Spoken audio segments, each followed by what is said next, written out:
You're listening to KEHR, 50,000 watts, broadcasting worldwide from sunny Southern California. ExtremeHealthRadio.com. This is Chief BioPappy signing off. Over and out. All right, this is Drew Canoli of FitLife.tv. You're listening to Justin and Kate of Extreme Health Radio. Remember, we're in this together. With all the advances in medical technology today, the key to longevity may be as simple as vitamin C. Discover the power of lipospheric vitamin C at extremehealthradio.com/vitamin C. Are you ready to feel younger and healthier? Harness the healing power of the C. Take control of your health and visit extremehealthradio.com/C, SEA, and use the coupon code JUSTIN, JUSTIN, and get 20% off. Discover the secret to eternal youth.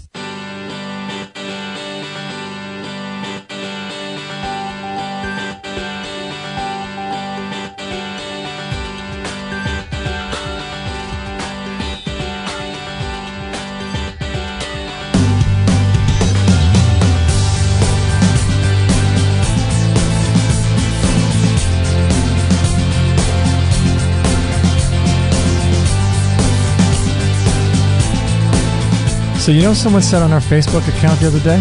What? I think it was on our Facebook account. Someone said, you guys have the best audio intro of all podcasts. Really? Yeah. Isn't that wild? That's really nice. Yeah. I don't know. We just got this. I don't even know where we got this. I don't even know where it comes from. You mean this music? Yeah. I really like it too, of all time. Wow, that's intense. Yeah, it's quite a statement there. It's quite something to live up to. I know, right? Wow, that makes me feel good. I know. Where did we find that music? It's happy. It's upbeat. I think we found it. I'm not sure what website we found it on. There's a website where you can get free royalty-free music. I remember sitting here, and we were going through probably like 20 different beginning songs and intros and outro songs. I remember doing that with you, and something about this one stood out to me too. So. That's cool. Yeah, nothing wrong with that, right? No, that's great. I'm glad that people are enjoying it. Yeah, that's good. Nice. Well, today is Friday, my favorite day of the week. I know. Another Friday. And apparently, since we're empaths, empaths tend to feel the days of the week more. Oh, is that right? Remember from that article I read a couple of Free For All Fridays ago? Oh, yeah, that's right. Yeah, pretty interesting. We actually feel the days of the week. We sense things more. We feel seasons. I always feel like Friday. It's like I feel Friday. It's pretty cool. Yeah, I feel like I'm the only one who can feel the first fall day. You know what I mean? It's some subtle little thing in the air. It's a way the light reflects. It's the angle of the light. It's something in the wind. And it'll be like August, and I'll just feel like there's something about this day that feels like fall. I don't know what it is. It just feels like fall.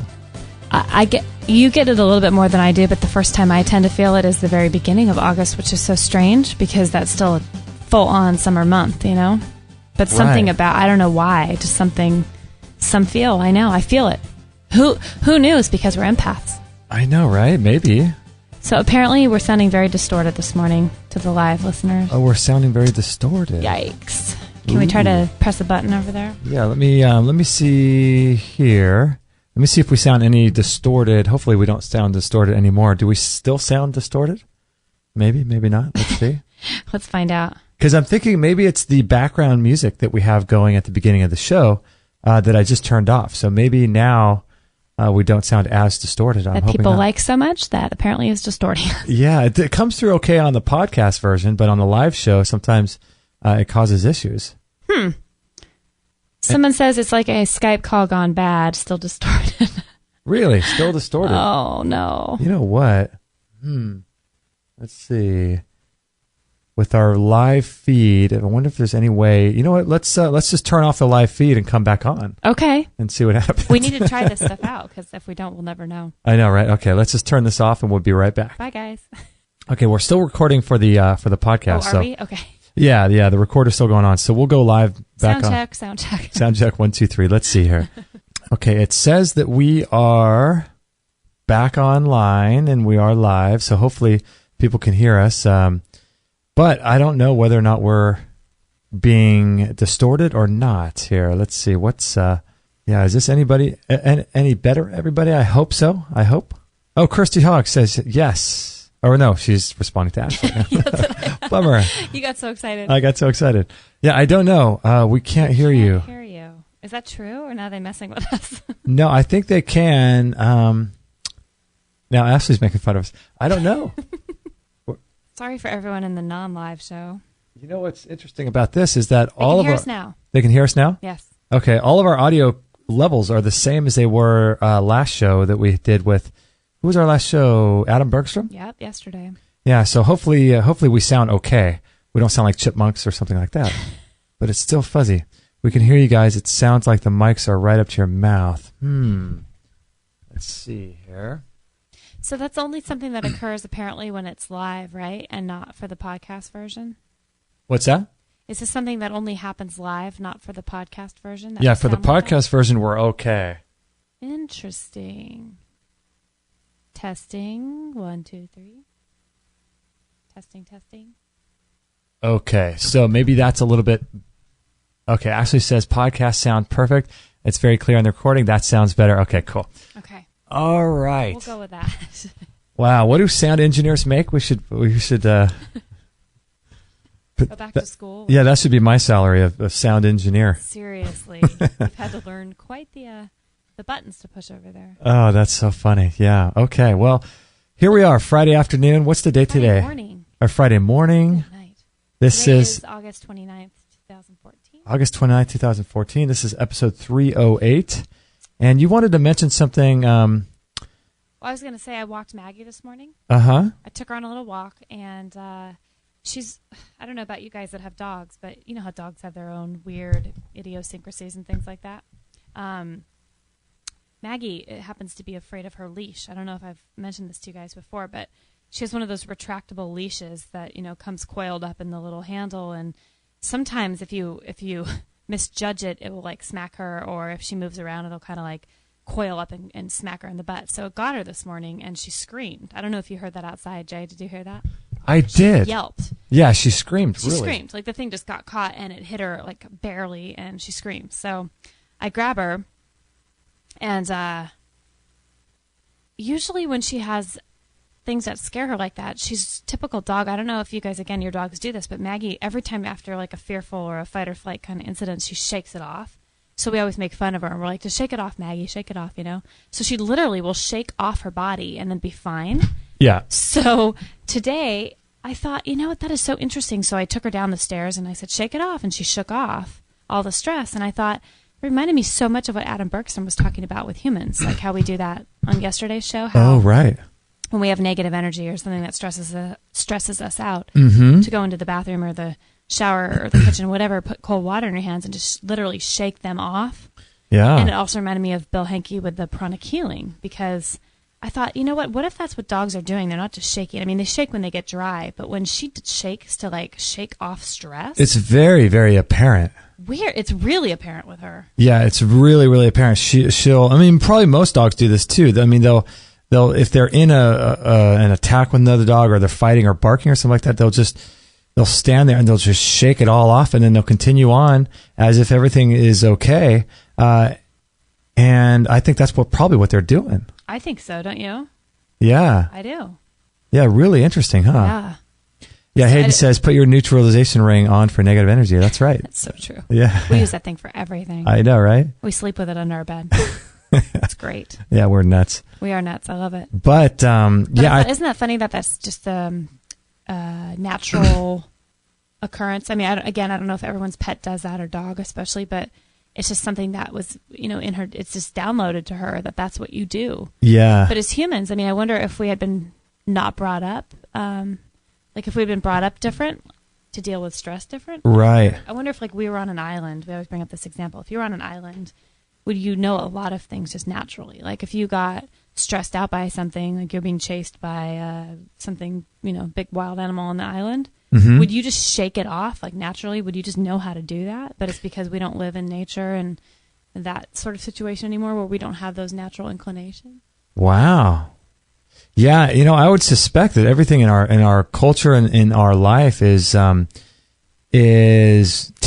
sort of conditioning us day by day. It's kind of a continual process of of taking us out of the natural realm in which God or whatever has us living. And I think that everything that we expose ourselves to that's not natural, it's just a slow conditioning process. And probably that stuff just gets weeded out. The ability to even be aware that that's possible to shake stuff off. Because, if you're driving down the street or you get in an argument with someone, it might be a good idea to do something like that, but you would never think that. Maybe that's why subtly we like to go to the beach, or we like to go hit a punching bag, or you know what I mean? Maybe that's, yeah, exactly. People that are connected with that, maybe that's part of why they do that. Well, it just actually reminded me of a woman that we're having involved with the Empower Women's channel, who's going to be writing for us, and she's friends with Bo, but her whole thing, I think she's in the UK, is she has YouTube videos online about like literally shaking your body. Do you remember this? Like shaking your body and dancing to like let stress go. Do you remember I showed you that? Wait, who was this? This woman from Empower Women's channel that we're having involved. Oh yeah. And she that's her whole thing, is like to shake it off. And I just remembered that. I'm putting all the pieces together. Wow. Yeah. Interesting. Kirsty says, Kate, you are totally correct. I read a book on that years ago about how we need to deal with trauma right away like an animal. See, I think there's something so to that, because Maggie shakes it off and then she's fine. It's interesting that she doesn't stay in fear mode or ruminate on it, Yeah, it's interesting, Kirsty, that you said that, because it's just interesting to me that people can write an entire book about something like this. But I mean, if you think about all the stresses in our life that happen to us on a daily basis, I mean, they have to go somewhere. Yeah, right. And I mean, stress and emotional trauma, emotional energy, trapped emotions, stored energy, all this stuff goes into the body somewhere, and it prevents the body. Or the body actually has to use its own energy to get rid of this stuff or to stuff it. And eventually that stuff's going to come out in a disease or something like that. What were you saying in the kitchen yesterday about being stored in your muscles, your tissue? Oh, yeah, because I was telling you about how when I go to the gym, I've been doing a lot of kettlebell work lately in the gym. And in that room, they have one of those foam roller things. Oh, that's right. Yeah. And they also have what looks like the size of a pool ball, and it's hard like that. And you put the pool ball or the base, it's like a size of a racquetball, but it's hard. Mm-hmm. And you put it on your lower back, or you put it somewhere on your back, and you can control the amount of pressure that you apply to it. And it hurts, but it feels so amazing. And I was thinking to myself as I was doing it, I did that, and that's sort of a really acute pain, mm-hmm. but it goes really deep. It's kind of like rolfing. If people have had that done. That's what I was comparing it to. I forgot what that's called, rolfing. Yeah, and David Wolf talks a lot about this, but he says that, if you experience pain while you're rolfing, getting really deep tissue massage, it's most likely because you're storing some sort of trapped emotion and emotional trauma or energy in the tissues, in the muscle, in the fascia, and in the body in that particular area where you feel the pain. And he said that, in an ideal world, you should be able to get a really deep massage like that and not feel pain. Right. I remember him saying that. And we're all so far from that point usually. I know, right? And so we're thinking, maybe that's why, like my mom, she doesn't like to get touched. Either does my mom. Or have a massage like that. Maybe that's why they don't like that, because they have stored or trapped emotions. Do you think it's because they think it's just because they're ticklish, or they don't enjoy it or enjoy people touching them, but do you think deep down, on such a deep level, they have to know that would stir that up and they don't want to have to deal with their stuff? Yeah, have you heard about those stories of people that get massages and they and it becomes a real therapeutic thing and they start crying? Yeah.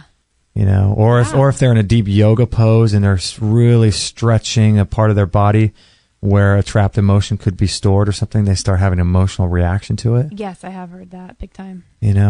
Oh, I want to say thanks to, I don't know how to say your name in the chat room. It's Licellec. I'm not sure. Like Selleck. Thanks for letting me know about my sound. I adjusted it, and I hope I sound okay. But Guest 21 says, Wilhelm Reich talked about that too, body armor. Body armor. Yeah, Wilhelm Reich, he's a... Lachelle, maybe. Lachelle. Yeah, nice. Yeah, Wilhelm Reich. He's a a really fascinating guy. I've heard lots of good stuff about him. I've never read any of his stuff though. But guest 21, can you let us know a book that he's written that maybe you enjoy? I'd like to know more about him. Body Armor. Well, and Kirsty mentioned a book too. She said she read a really great book on the subject about basically living like an animal and dealing with the trauma in the moment. And it's called Walking Tiger, Healing Trauma. Oh, really? So that's probably a really good one too. Yeah, and that's why you were saying last night, because I was telling you, you know what if I did, I felt like $1 million. I was doing kettlebells and lifting some heavy weights in the gym, and then I did the foam roller. And I thought, wow, it's such a deep, intense massage, really down deep into your muscles and into the fascia of your tissues. And I thought, what if I did this every day? Because, I still have a little bit of back pain. The laser's helping tremendously on my back, lately. Yeah. But when I was doing some exercises in the gym, I was feeling my back kind of twinge a little bit. And I didn't have the laser, at the gym. But I started doing the foam roller, and it was helping. And I got up off the ground really quickly, and I thought, what if I did this every single day? Wow. And then that's when I told you about it, and then you said, well, I don't like the foam roller. That foam roller hurts, and it's probably because I haven't been able to embrace the pain. Oh, yeah. Embrace the good pain. Yeah. Because that thing really feels like I'm like rolling my hips on a block of bricks. Oh, yeah. I don't like it at all. Try it for you, Kay, if you can get a little bit closer to the mic. Okay. Hopefully, because it's coming through very low on the recording. Okay, cool. Hopefully this sounds okay. But yeah, it's, the ability to get up off the ground is one of the indicators of aging we've been learning lately. Well, yeah. How did you hear that again? Or a potential guest or a guest who's going to be on our show, Steve Maxwell, coming up. That's right. I heard him talking a lot about that. So, yeah, you and I are very notorious for being on the ground a lot because we're always down there with Maggie. And then it seems like we try to help each other up a lot because we're like, like getting off the ground, such a big deal. Yeah, we always try to help each other up. Help each other up and grab each other and pull each other up. But you were saying recently in the last couple of weeks that we're better off for trying to get our own body motivated to get up itself. So we haven't been helping each other. And sometimes it's harder than others. But so you think in the long run that makes a difference? According to Steve Maxwell? Yeah, according to what he was talking and citing a bunch of research he was reading about this particular subject of being able to get off the ground. And it's such a simple thing and such a thing you wouldn't really pin on an indicator for aging. But apparently, it makes a lot of sense. If you can't get up off the ground, look at the average, if they're, around a 90, 95-year-old person, if they're on the ground, they have a hard time getting up, getting up and standing. Well, they have a hard time getting off the couch. Yeah. Or out of a chair. Yeah. And they're already, halfway off the ground at that point. That's very true. So being able to get up off the ground is, something that's very, related to being a kid. Because, if you're a kid, you just get up, you're on the ground, you get up. You're so agile, you can just bounce right up. Yeah. And so we've been not helping each other off the ground lately. Yeah, I think that's a really good idea. It's not fun, but yeah, it takes extra effort. But, you're right. All that training of like not letting ourselves kind of age before we need to. Yeah. Because, everyone's going to get a little bit more challenged with things as they get older, I'm sure. But if you keep those muscle twitch fibers active and explosive and going, and if you use them a lot, I think it's going to be really beneficial. Well, it kind of brings me to another point that we were talking about, if that's okay. When we were at the beach the other day, we were taking a break and reading some books, and I don't know what happened. You read something.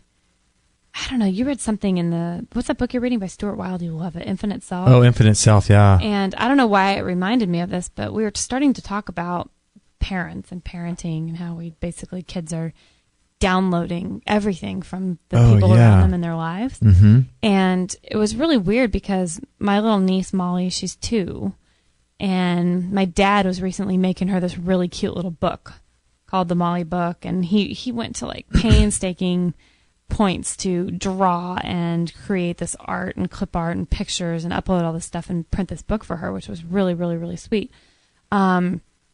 And in it, he said stuff about the different family members saying things and little things that she'll remember. And he had a picture that he drew of my mom sitting, grandma sitting on the floor with her reading books and getting up, and Molly basically reciting or repeating what my what her grandma, my mom always says, and it's like, okay, get up, you old bag of bones. Oh, wow. Yeah, and she'll say that. I mean, she's always like, oh, come on, old bones, come on, you old, sack of bones. Like, she's always said things like that as she's gotten a little bit older. Wow. But it's funny. So I guess Molly's new thing is like sometimes randomly to my sister and brother-in-law, she'll repeat that.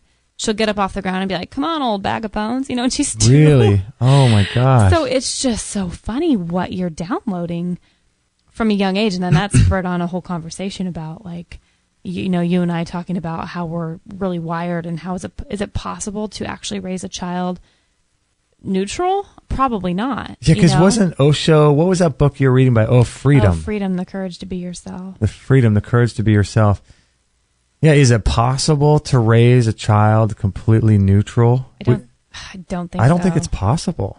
But are there ways to do it in which, give the child a better, start at, if you start them from an early age with more decisions and really letting them kind of be who they are without trying to direct them as much? I don't know. I mean, I haven't been a parent. I'm sure it's a very crazy situation to be in. Yeah, because a lot of people think, if I raise my child to be, a healthy eater, then, they're going to be better in life and they're going to be appreciative, but maybe they won't. Maybe they'll want to have junk food and maybe they'll rebel the other way. Most likely that's what will happen. I mean, you look at a lot of pastors' kids or, kids that are, raised by, their mom or dad is famous singer or something like that. They want nothing to do with singing. Or, there's all kinds of instances like that where, you think you're doing the right thing, but then, the kids end up rebelling and kids end up going the other way. Yeah. It does more often than not seem to be the case. So I wonder what those kids would choose if left to their, because I understand where people are coming from. You don't want, I don't know. For our kids, it's going to be interesting to what we decide, as far as do we take them to church? Do we not? Do we, what place are we in when that kid's a little kid and what do we think is important? But how do you do any of those things neutrally? I don't know. Yeah, I don't think it's possible because no matter what you do, you're instructing the child. And our niece, she's downloading all the stuff and basically they're an open book. They're at a theta state. Their brain waves aren't even fully connected. And they're not making, fully functional decisions or thought patterns until they're at least 7. Even though it seems like they are, but they're basically just downloading without any filters, everything. And so, do we feed, would we ever feed our kid? It's hard to say. I'm definitely not going to want to feed our kid GMO food. Right. I'm not going to be preparing Kraft mac and cheese for them. Yeah, or tap water to drink. But at the same time, are they going to be the type of kid that goes somewhere and goes to their friend's house and they want to eat all the crap junk food? At that point, it's like, I think if you have a healthy foundation for your kid in terms of their diet and health at a young age, then they're more able to go to a friend's house and eat the junk food and not be as affected because kids burn through stuff so easy. Yeah. They got so much stomach acid. Yeah, at least they're doing it when they're little and not 50. Yeah. Hopefully. But then also, how do you raise your kid without having, for example, I never want our kid to hear us say, "Oh, that's too expensive," or "Oh, we can't afford that." Wording is huge with your children and with each other. You probably heard that a ton. I know I did. Yeah. Yeah, we can't afford that, or money's tight. Yeah. So what do you do in a situation where that is the truth, where you are feeling that pinch as parents, but you just don't mention that to your kids? How do you set boundaries with kids when? Well, I think that you would do it the same way you would do it with adults. You try to be aware of every word you're saying and how that word affects physiology of other people and your own physiology. So I would just word it different. I would change the subject a little bit, or I would talk about something different, or I would word it in a way that's empowering. Robert Kiyosaki talks a lot about this in Rich Dad, Poor Dad, is he'll talk about, instead of saying we can't afford or we don't have the money for this, he would say, change that, and instead of saying we can't afford, or saying how can we afford. Okay, that puts your mind into, it automatically opens up a world of options, for you, because you think, okay, well, how we don't have the money for this now, but how can we afford this? Then you start thinking of all the different ways that you can earn enough money to make that affordable. Didn't Jim Rohn say something like that too? That really stuck with us a while ago. It was something about being the way that he worked. What did he say? Like, it's not that you can't afford it. No, it's not that it's too expensive. That's what it is. You just can't afford it. Isn't that funny? Yeah, so it's not that it costs too much money. You just don't make enough. I thought that was pretty funny. That's wording too, though. I mean, yeah. I think I agree with a guest in the chat room though that says, put it so well here. I'm not a parent, but maybe one of the best things you can teach children is mindfulness. But that probably goes for teens and adults also. I have to agree with that. I mean, that's pretty much sums it up. If you can teach mindfulness, then everything follows, really.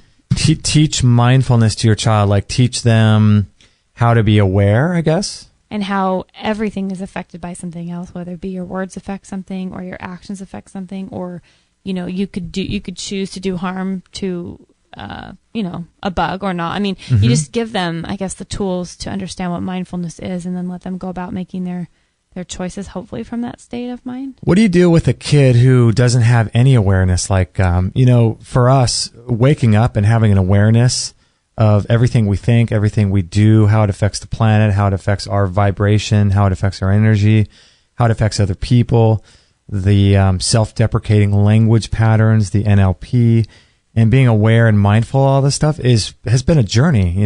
For me, it's been 15 years of learning this stuff. Yeah. And for you, it's been a long time too.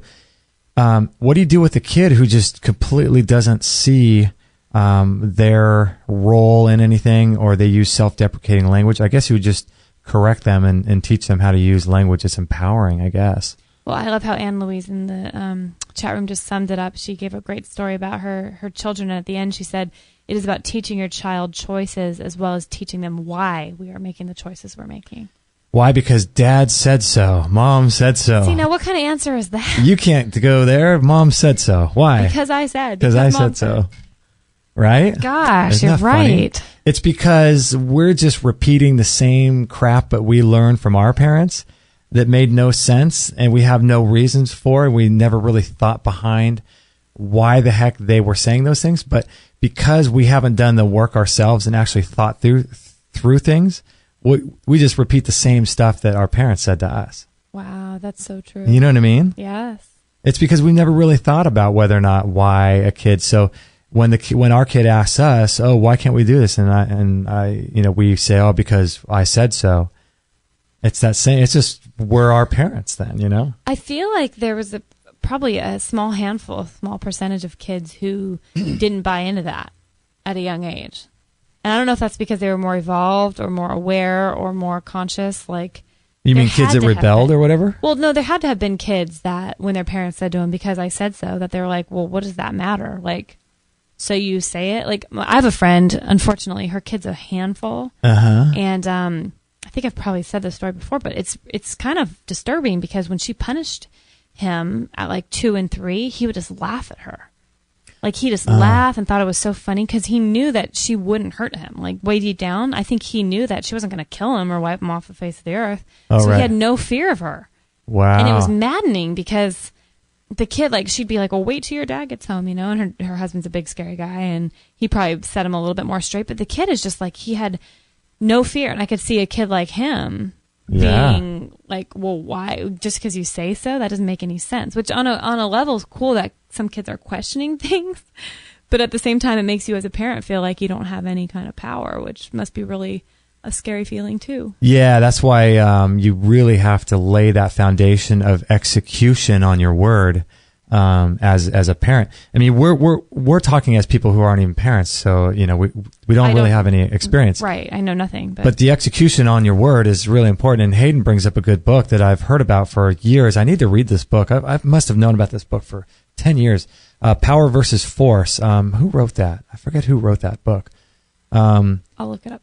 But interesting too. Guest 21 says in the chat room, kind of sad to say, but in my opinion, kids would be far better off not being exposed to digital media until after a certain age, like say 7 years old. I completely agree with that. Well, and even David R. Hawkins. Oh, really? Yeah. Power versus Force? Hawkins. Uh-huh. Oh, okay. I agree with that. Even doctors, even pediatricians these days are recommending, if you can believe this, that kids aren't exposed to digital phones and DVDs now until the age of at least 2. Really? The ones that my friends have said that, and so that's why even our niece Molly, she's 2 in a few months, and she's never even seen like a movie or a video or. Really? I'm really refreshed by that, and they're just the average, typical American. So they don't have TV, do they? No. Your sister and her husband? Nope. And I remember they were really, really strict about not letting her look at a phone. If you were looking at something on your phone, they wanted it to be away from her so she wouldn't, because kids, they're drawn toward that stuff. Oh, yeah. Yeah, oh, completely. It's like magic. They're just like moth to a flame. And I think the whole argument of, well, we live in a digital age and, well, this is how the world is going, and kids that learn how to use iPads and computers and cell phones at an early age have some sort of an advantage on kids who don't. In my opinion, I don't think that's true at all. A kid, an 8-year-old kid, a 9-year-old kid can pick up learning an iPad. I mean, our brains, if you look at the work of Dr. Joe Dispenza, he talks about the neuroplasticity a lot of the brain. And our brains are able to be manipulated, and they're malleable, so we're able to learn new things. So as a kid, you're able to learn things quicker and pick things up quicker. But there's not going to be much difference between learning it in terms of a beneficial effect on your ability to grasp the concepts of where to press buttons on these things. If you're 4 years old or if you're 10 years old, it's not going to make much difference. By the time you're 20, it's not going to really matter that you waited. But the time that you're going to allow your brain from 4 to 10 to grow and expand, I think what your sister's doing is really great. I do too. Excuse me. I do too. Yeah, I feel like what is a little bit more disturbing too is, I don't know about everybody else, but we have a few schools within our district that are now iPad, laptop only. You know what? I saw something. Did you see the recent news article that came out? It was on Yahoo. It was about a school district that banned iPads in schools. No. I didn't get a chance to look at the content, but I couldn't figure out. I was wondering if it was about because there's some sort of something came out about the dangers of it, or they couldn't afford it, and so we need to fund schools more. Or I didn't know if it was a private or a public, probably a public school. I think it was a public school, but yeah, like you said, the majority of the schools are going towards iPads, aren't they? Yeah, I mean that's shocking to me that you said that. I didn't see that, but yeah, I mean we have a couple schools where there's one about 10 miles away, one about 15 miles away, where I know I cut hair for some of the teachers that work at these schools. And yeah, the schools have like basically invested in all of these iPads. And if you don't have one, either I think you can bring your own, but it has to be specific for school, or you borrow it for the whole year and then you turn it back in. But I mean, they have such tight regulations of what you can have on it. I mean, you can't be on Facebook while you're in school. I mean, there's ways that they monitor you and stuff. No chat or whatever. No, but sometimes, like they were saying, the kids would first of all, this one school started them in kindergarten with them. They're the first class to be using them all the way through until 6th grade or middle school, when they go off to junior high and then high school. Uh-huh. So kindergartners are using these things. But then they have a grade, I think it was a like 4th grade class, where they actually just write their papers, and do all their work on these things, and then just hand those in. They actually hand a physical tablet back in? Isn't that crazy? Wow. So teachers can just go on there and just see what's going on, and these programs. I mean, it's a different world, that's for sure. Yeah, it's a completely different. See, the thing is with the phones, I mean, in the chat room, a listener says, yes, right now we're losing human contact due to these gadgets. And kids rarely give you a look when they're so engrossed with their phones and iPods and things. And it's true. That's one of the reasons why I don't have a cell phone, is because I don't want the technology to control me. It already controls me enough while I'm sort of sitting at the computer and working and things. When I'm out, I don't want to be constantly connected. And I think that, can you imagine, I mean, what is it going to be like in 20 or 30 years from now when these kids who are being born and right now addicted to iPads and addicted to iPods and all these things, what are they going to be like when they're adults? Are they going to be able to even interact with other human beings in a good way? Are they going to be able to be productive members of society that aren't in brain fog all the time? It's amazing. I have a hard time believing it's not going to be that way, because you see, like Ashley was saying, I mean, she works on a college campus, a university, and even the older college kids are not looking at each other in the face, and not making. She said 90% of people are looking down or on their headphones. I mean, it's true. I'm scared for the future unless something changes.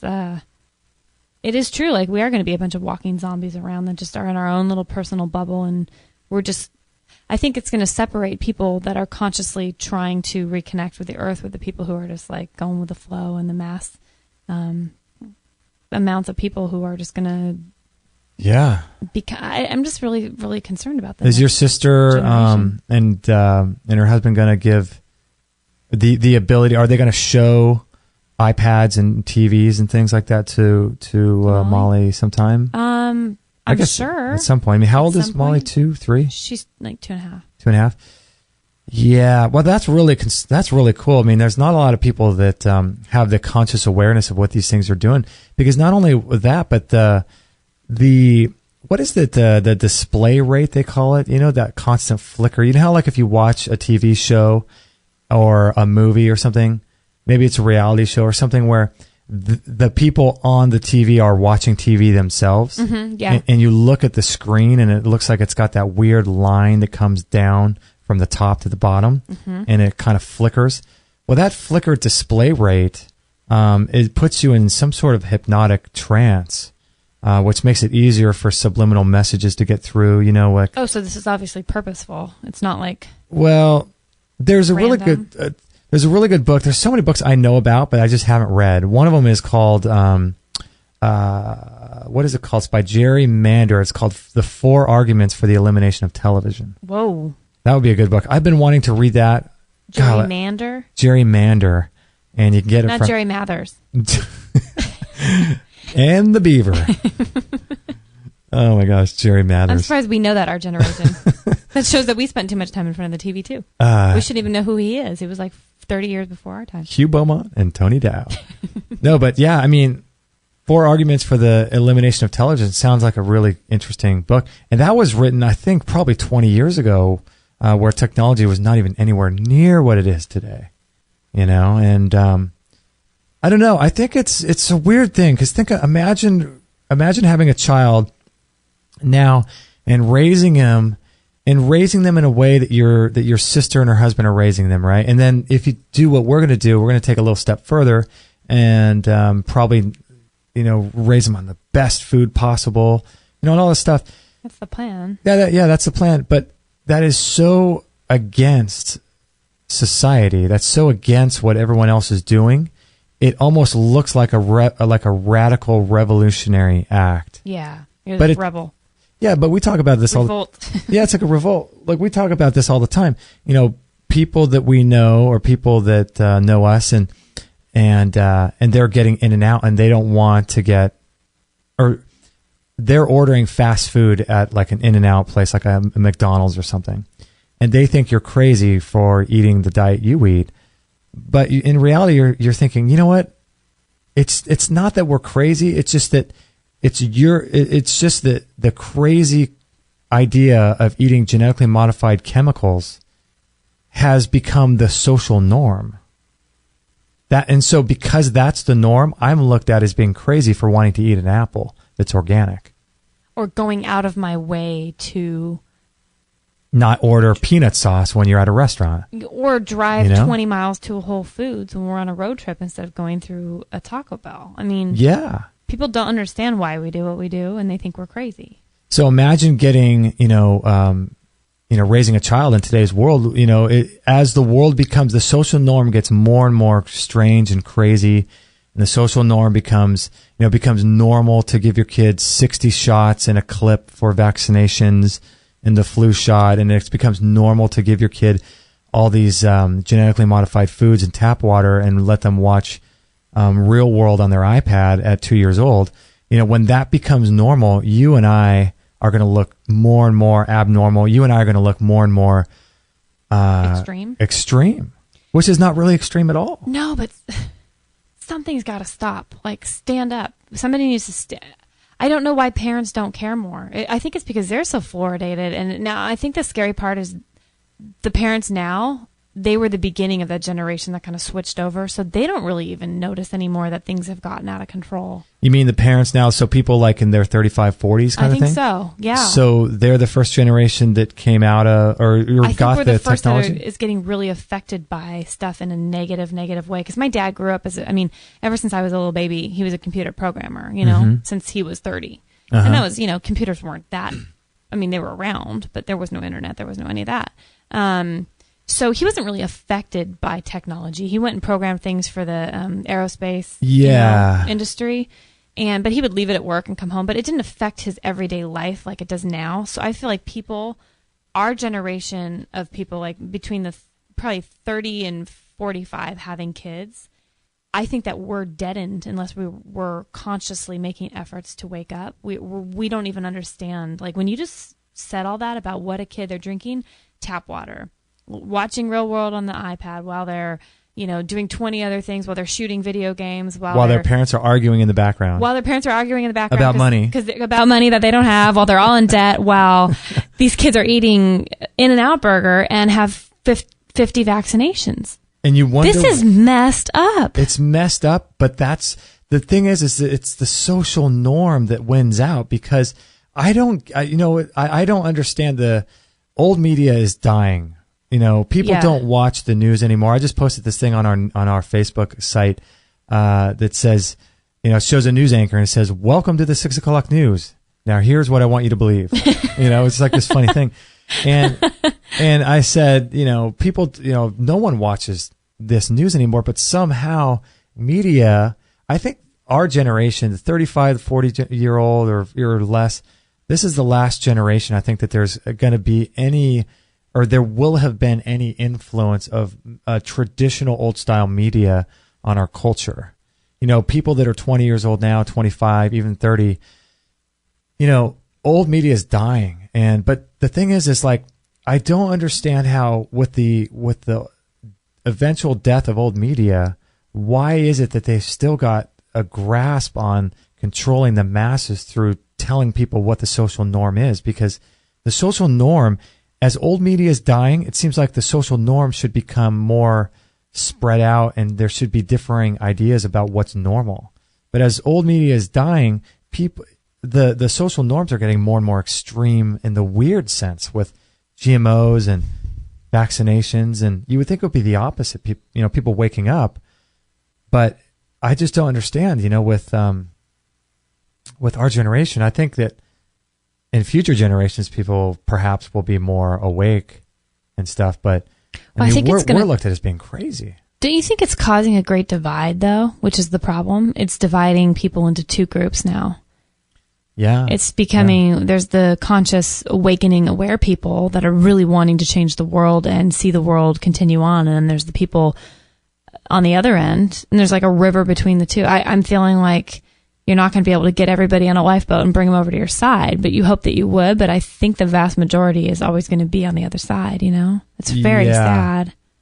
Yeah, it's really strange. I don't know why. What's controlling people to keep them on the other side? That's my question is what's, maybe because there's more influence or there's more, maybe it's done through food, because with media, it's becoming a dying thing. The 6 o'clock news, the whole idea of the newscaster and newspapers, TV shows. No one watches TV anymore. They record everything and they watch it on demand and they stream it. They have it on Netflix and their iPad. So no one's really getting commercials and media in that same way anymore. But it's weird how they still have a control over I mean, I don't even know people that go to CNN. I mean, most people get their news from articles that are spread on Facebook, don't they? And Twitter. Yeah, I think you're right. Which I think is, as much as I don't like technology, I'd rather have that than, here's CNN for one side and here's Fox News for the other side. That's so true. That's so true. That's weird. Speaking of weird, why back in the day did everyone have weird voices on TV? We've talked about this. Oh my gosh, I know. Like Walter Cronkite. I mean, everybody talked so strange. I have a hard time believing that regular people in the 40s and 50s talked like that. But everyone on TV had a weird accent. They either sounded British or they sounded like robots. Yeah. What was that? What are those movies with, what's the, not Clark Gable, but what's the name, of the characters in those old movies? Like Gone with the Wind? Yeah. The guy's got kind of a feminine name, but he's a famous actor. I don't know. Not Bing Crosby. He was just in, him well. He dances. Fred Astaire. Fred Astaire. Yeah. So you think he has a girl name? Well, no, it was someone else. But, okay. A lot of those guys had weird accents too. Oh yeah. And newscasters, and it was just so strange. What? I don't know. It's almost like that's the weird part. It's gone extremes. Like back then, it seemed like people were robots and they were talking in these strange voices and everybody had these weird accents, right? Yeah. That wasn't real life. So I don't know how people in real life could sit there and watch things that seemed so unreal.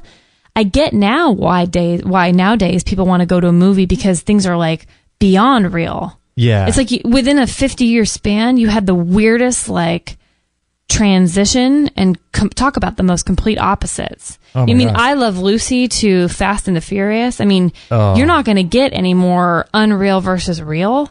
How did that happen in such a short amount of time? Yeah, it's incredible. So it went from people talking in weird fake voices and reading lines and being so over the top, not real life, to, wow, everything's too real now. And it's almost like, that's the problem, how people talk about video games and stuff. It blurs the line between real and not real, and that's what makes people wonder about their conscience and things like. Yeah, like the whole idea of this presentation that is put on by these old time newscasters and Walter Cronkite and these people. You wonder who were they when they were just sitting around eating dinner at night. This whole act that people are putting on. I just think it's so fake. I think people don't relate to that anymore. People are more conscious. People are more aware. People don't resonate with these newscasters that are all stiff upper lip and with their tie on, and it's just it's a different world. People don't like that kind of thing anymore. People don't. I don't resonate with these people. I don't know who they are. These puppet characters that are on TV. You know what I mean? I don't know who they are. I know. It's really strange. I don't either. Yeah, it's just, it gives me a lot of hope because if you're someone who loves, health or things like that we talk about on this show, you can listen to a radio show like this now. Or if you love knitting, I'm sure there's podcasts and radio shows about knitting, and you can really Food Network. You can learn how to make a pie till the cows come home. You can immerse yourself in stuff you're interested in. And if you've got the most obscure interest in the whole world, you could listen to a show about that particular thing, whereas 10 years ago you couldn't do that. And so in that sense, it's cool because when someone is driving to work and they've got this passion for knitting or something, or cooking paleo food, and they're listening to a radio show or a podcast about that, it gives me a lot of hope because A, they're learning about something they're passionate about, and maybe they'll turn that into a livelihood and help people. Or B, at the very least, it's taking them out of listening to conventional, corporate media that's going to have all the commercials. And Kirsty said something in the chat room. She thinks there's still a lot of people in the world that watch TV and leave the commercials on and let the commercials go in the background. Yeah, it's true. It's true. That's, man, what are we being what are we being programmed with that stuff? It's interesting how you said, though. I mean, I do like the fact that you're right. We have choices of what we want to listen to, but you think about like our parents' generation who sat around the TV and they talk about television. They were telling them exactly, like everyone watched the exact same thing. There weren't a lot of choices. Yeah. Now you're like, I'm over the Kardashians. I don't care about them. I want to watch the Food Channel. And you have all these podcasts. You can go find something all about like bighorn sheep. I mean, you can find whatever it is you're into, and you don't have to like listen to the 6 o'clock news where you're being fed the exact same food that everyone else has been eating, you know? Like, I mean, think about back then in the 40s and 50s and 60s, you only had 5 or 6 different networks, TV channels to choose from. And think about all the options that were available, but people were just unable to connect to each other and get information out. Mm-hmm. Think about how easy it must have been to manipulate popular opinion.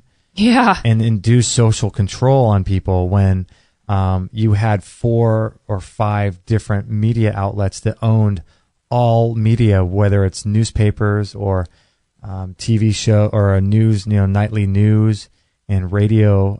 There was only a handful. And think about how easy it must have been to get the word out. But now there's a million. You don't know if the person you're talking to in line at a supermarket behind you, has 10 million fans on Facebook and has a lot of social influence. You don't know who these people are. Right.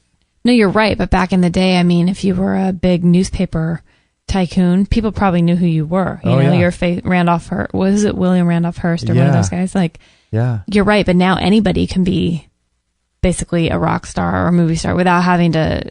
That's what I like about that, though. It's like you could be this person doing so well and changing the world, or even just making a bunch of money in business, and you have this platform that nobody knows who you are. Yeah, no one knows who you are. I know that if you're a famous parts of it I like. Yeah. Oh gosh. Yeah. I mean, if you're famous, that must be something that would be so appealing. Is this, to be able to have the kind of money that you have from being famous, like someone like Brad Pitt or Angelina Jolie, like these worldwide famous actors, but then also have the ability to go down to the local gas station and nobody bugs you. Yeah, wouldn't that be cool? That would be really cool. So that's what gives me a lot of hope is the decoupling of the power from the major media outlets in the coming generations.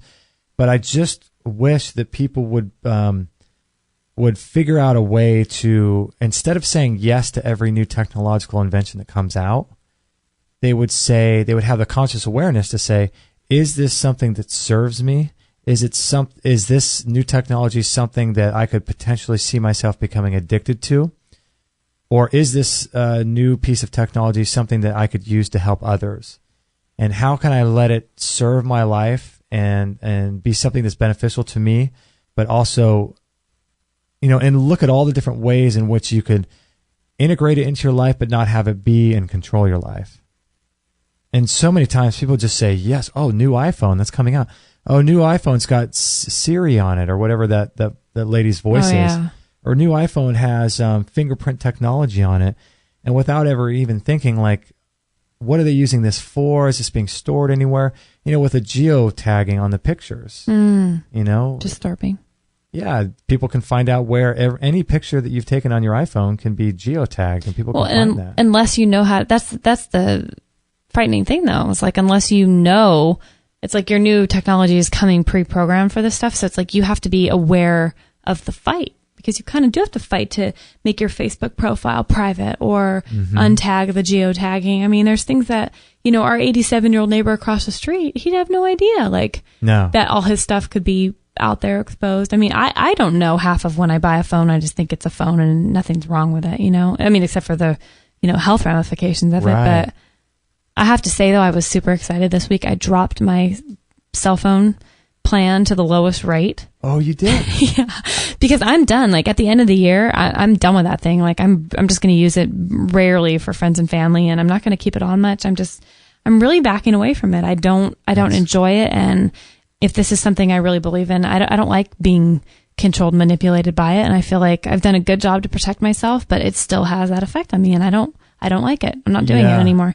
But the guy on the other end was so funny. He's like, well, that means you only get 3 gigabytes of, blah, blah, blah. And I go, I honestly don't know what that means. Like, I don't, does that mean I can take pictures? How many will it hold? Like, he's like, well, and he couldn't understand that concept. He's like, well, you used to have 6 gigabytes, but now you'll only have 3. Okay. Again, I don't know what that means. And do I care? Just tell me why I care. Like, can I still use it? Well, yeah, you have unlimited texting and talking. Okay. Well, so you're saying I can only browse the net a few times, like a day on it? And he's like, well, let me look at your old usage. And he can go, they can go onto your phone Oh, they can look. They can tell everything. And what was really weird is when I had problems with a new phone that I got in January, because my old one just crapped out, and so I had this upgrade, and I thought, okay, I might as well do this. Hopefully, it's the last phone I'm ever going to own. Yeah. And it started. The second replacement phone I had was overheating and almost caught on fire. It was heating to 107 degrees or something. So he was able in the back end to go in and be like, oh, it's running at 107. I would turn that phone off and not turn it back on, but while he or she at the time was testing that, they're like, "Oh, cute picture. Is that a penguin with you?" And you were looking at your photos. Well, they happened to be. It was my screensaver, and it was me and Molly, my little niece, at the zoo. Oh, and we're hugging a penguin. I'm like, how in the world? Like, this is just. There's parts of it that just freak me out. They're just freaky, huh? I don't like it. We're gonna take a little break right now, but this is really, really fascinating stuff. I'm curious where that's all going to go, because a new iPhone's coming out. To where mine's going in the trash. I know. I hate it. Oh my gosh, I know, right? Oh man, I don't think I'll be getting a phone anytime soon. No. I don't see myself getting a phone at all. Yeah, I hope not. I hope you're one of the very lucky ones. Yeah, we're going to run a little ad here for Live On Labs, our favorite vitamin C, and we're going to be right back right after this break. Are you living in the 21st century taking 19th century supplements? Vitamin C pills and powders are often destroyed in the digestive system and passed as waste, never reaching your depleted cells. Lipospheric vitamin C uses a patented encapsulation technology to deliver more without the stomach distress caused by pills and powders. Within minutes, liposomes filled with vitamin C are transported directly into your cells without binders, fillers, sugar, or GMOs. With all the modern advances of medicine and technology, are you throwing away money every morning on inefficient supplements? For under $1 a day, you could experience the power of lipospheric vitamin C.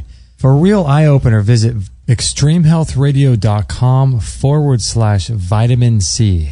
I wanted to tell you about this really powerful and unique product called the Q Laser. Did you know there's over 2,500 peer-reviewed clinical research studies showing the benefits of low-level laser therapy on the body? We had Dr. Larry Lytle on episode 165 talking all about it. Dr. Lytle, what is the Q Laser? The Q Laser is a light-delivering device, handheld, rechargeable, that is for lay people and professionals, that works at the cell level of the body to restore energy. Since the body is all composed of cells and the cells are composed of atoms, it's good for any and everything in the body. It is especially beneficial for injuries. It will reduce swelling and inflammation before your eyes. Literally, you can have a sprained ankle and apply the laser, and within 30 minutes you can see that the swelling in the ankle has been reduced. Since all disease is inflammatory, you can assume that the same process is working if you have some type of intestinal problem. We have pictures of using a heat instrument to diagnose the intestinal inflammation. We can show that intestinal inflammation is pretty much gone within 3 minutes using the Q1000 laser. It's the number one tool in your medicine cabinet. I have a saying, never leave home without your laser. I have had 3 serious burns, and each time I had my laser with me, I applied the laser immediately after I had the burn. I never even blistered. Kate and I don't want to be without ours. We've worked out a special deal with Dr. Lytle for all of our listeners. If you'd like to learn more about how the Q Laser can dramatically improve your health, go to extremehealthradio.com/laser. Feel younger and feel healthier. Harness the power of the C through S&C, delivering you whole body wellness. S&C supplements are specifically formulated using active C-based minerals at levels that correspond directly to the nutritional makeup of the human body. The unique and original S&C product line is enhanced by the legendary Dr. Ron Kusan's proprietary processing technology, increasing the efficiency and speed of nutrient delivery into our system. Achieve optimal hydration and mineral balance, decalcify the body to provide rapid relief from chronic diseases and ailments like inflammation and digestive dysfunctions. SNC is a life-restoring solution to ensure optimal health and wellness.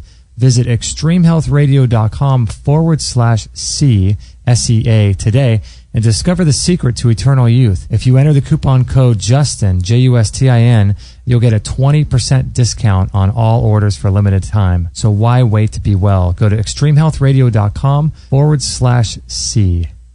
100% listener supported. Extreme Health Radio. Opening minds and transforming lives worldwide. Don't forget to join our thriving community for health tips, inspiration, and show updates at extremehealthradio.com/Facebook.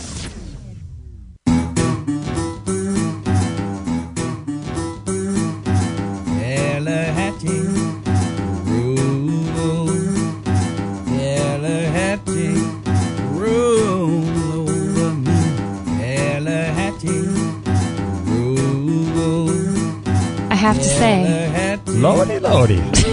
sweet sassy molasses. Sweet sassy molasses. Perfect timing after a song like this. I know, right? Yeah. I have to say, I had a snack of figs and lipospheric vitamin C at the break. Oh, you did? What a weird combo is that? Really weird. Did you dump the vitamin C over the top of the figs? No, but that actually... Effect. That would have been better, actually. No, it was very strange, but for some reason I just felt like I had to do that combo, and here I am. And there you go. And there you go. Figs. Funny, huh? Yeah, if you guys are interested in that laser or the Live On Labs, or the S&C that we just talked about. Oh, did you write that? Did you run the one for vitamin C? Yeah, that stuff's amazing. Yeah, it's just, oh man, it's so good. It's almost like an insurance policy, I think. Mm-hmm. And same with the S&C products. It's just, you feel so amazing, and it's so good to have around, especially if you have a family or coming flu season. I was going to say, especially going into fall and winter when everybody seems to get thrashed. Yeah. So if you want to look at those, I think with S&C you get 20% off if you go through our link. Go to our sponsors page. You can check out the products there that are sponsors for our show that we actually reached out to. We made the initial consultation or contact with these companies. So check that out. And Live On Labs is really, really discounted. So I don't think there's a discount if you go through our link. But let them know we sent you. That would be a way to help keep the show free. And what do we take from S&C? There's C-Odine. There's a few. And they have the Volixer liquid. There's stuff you mix in with your water. They have all kinds of stuff. It's just a fast. Listen to our show that we did with Dr. Ron Cousin, episode 48. If you want to learn more about S&C and the products that he was able to extract from the ocean and the minerals and things, and increasing the electrical charge of the body and all that stuff. The Living Sea. The Living Sea. Great album, by the way, by Sting. It is, huh? The Living Sea. Yeah. Great album. It's a really good meditative kind of put it in my ears and go on walks on the beach kind of music. I love it. I know, right? Hey, apparently we're fuzzy again, so I wonder if it's the music. I think it is the music. That banjo player, man. Yeah, I stopped the music, and we haven't changed any levels except for the music starting and stopping. So hopefully, fingers crossed. Maybe Ashley can let us know if it's any better. I know, right? One big experiment. So, but we'll carry on. We will carry on. We'll carry on. So, Kate, yesterday you went to a pretty interesting thing last night, didn't you? That you were telling me all about. I went to she said it's still the same with a sad face. Oh. Should we try to mess with it for a minute? Yeah, let me try to turn. Ashley, is it more Kate or is it more me who's fuzzy? I'm just curious. And then she put a sad face. Sad. Sad face. Sad face. Okay, well, as soon as we hear back from Ashley, we'll try to adjust the audio levels. But yeah, I went to this really interesting thing last night. I got invited by a friend. It was an event.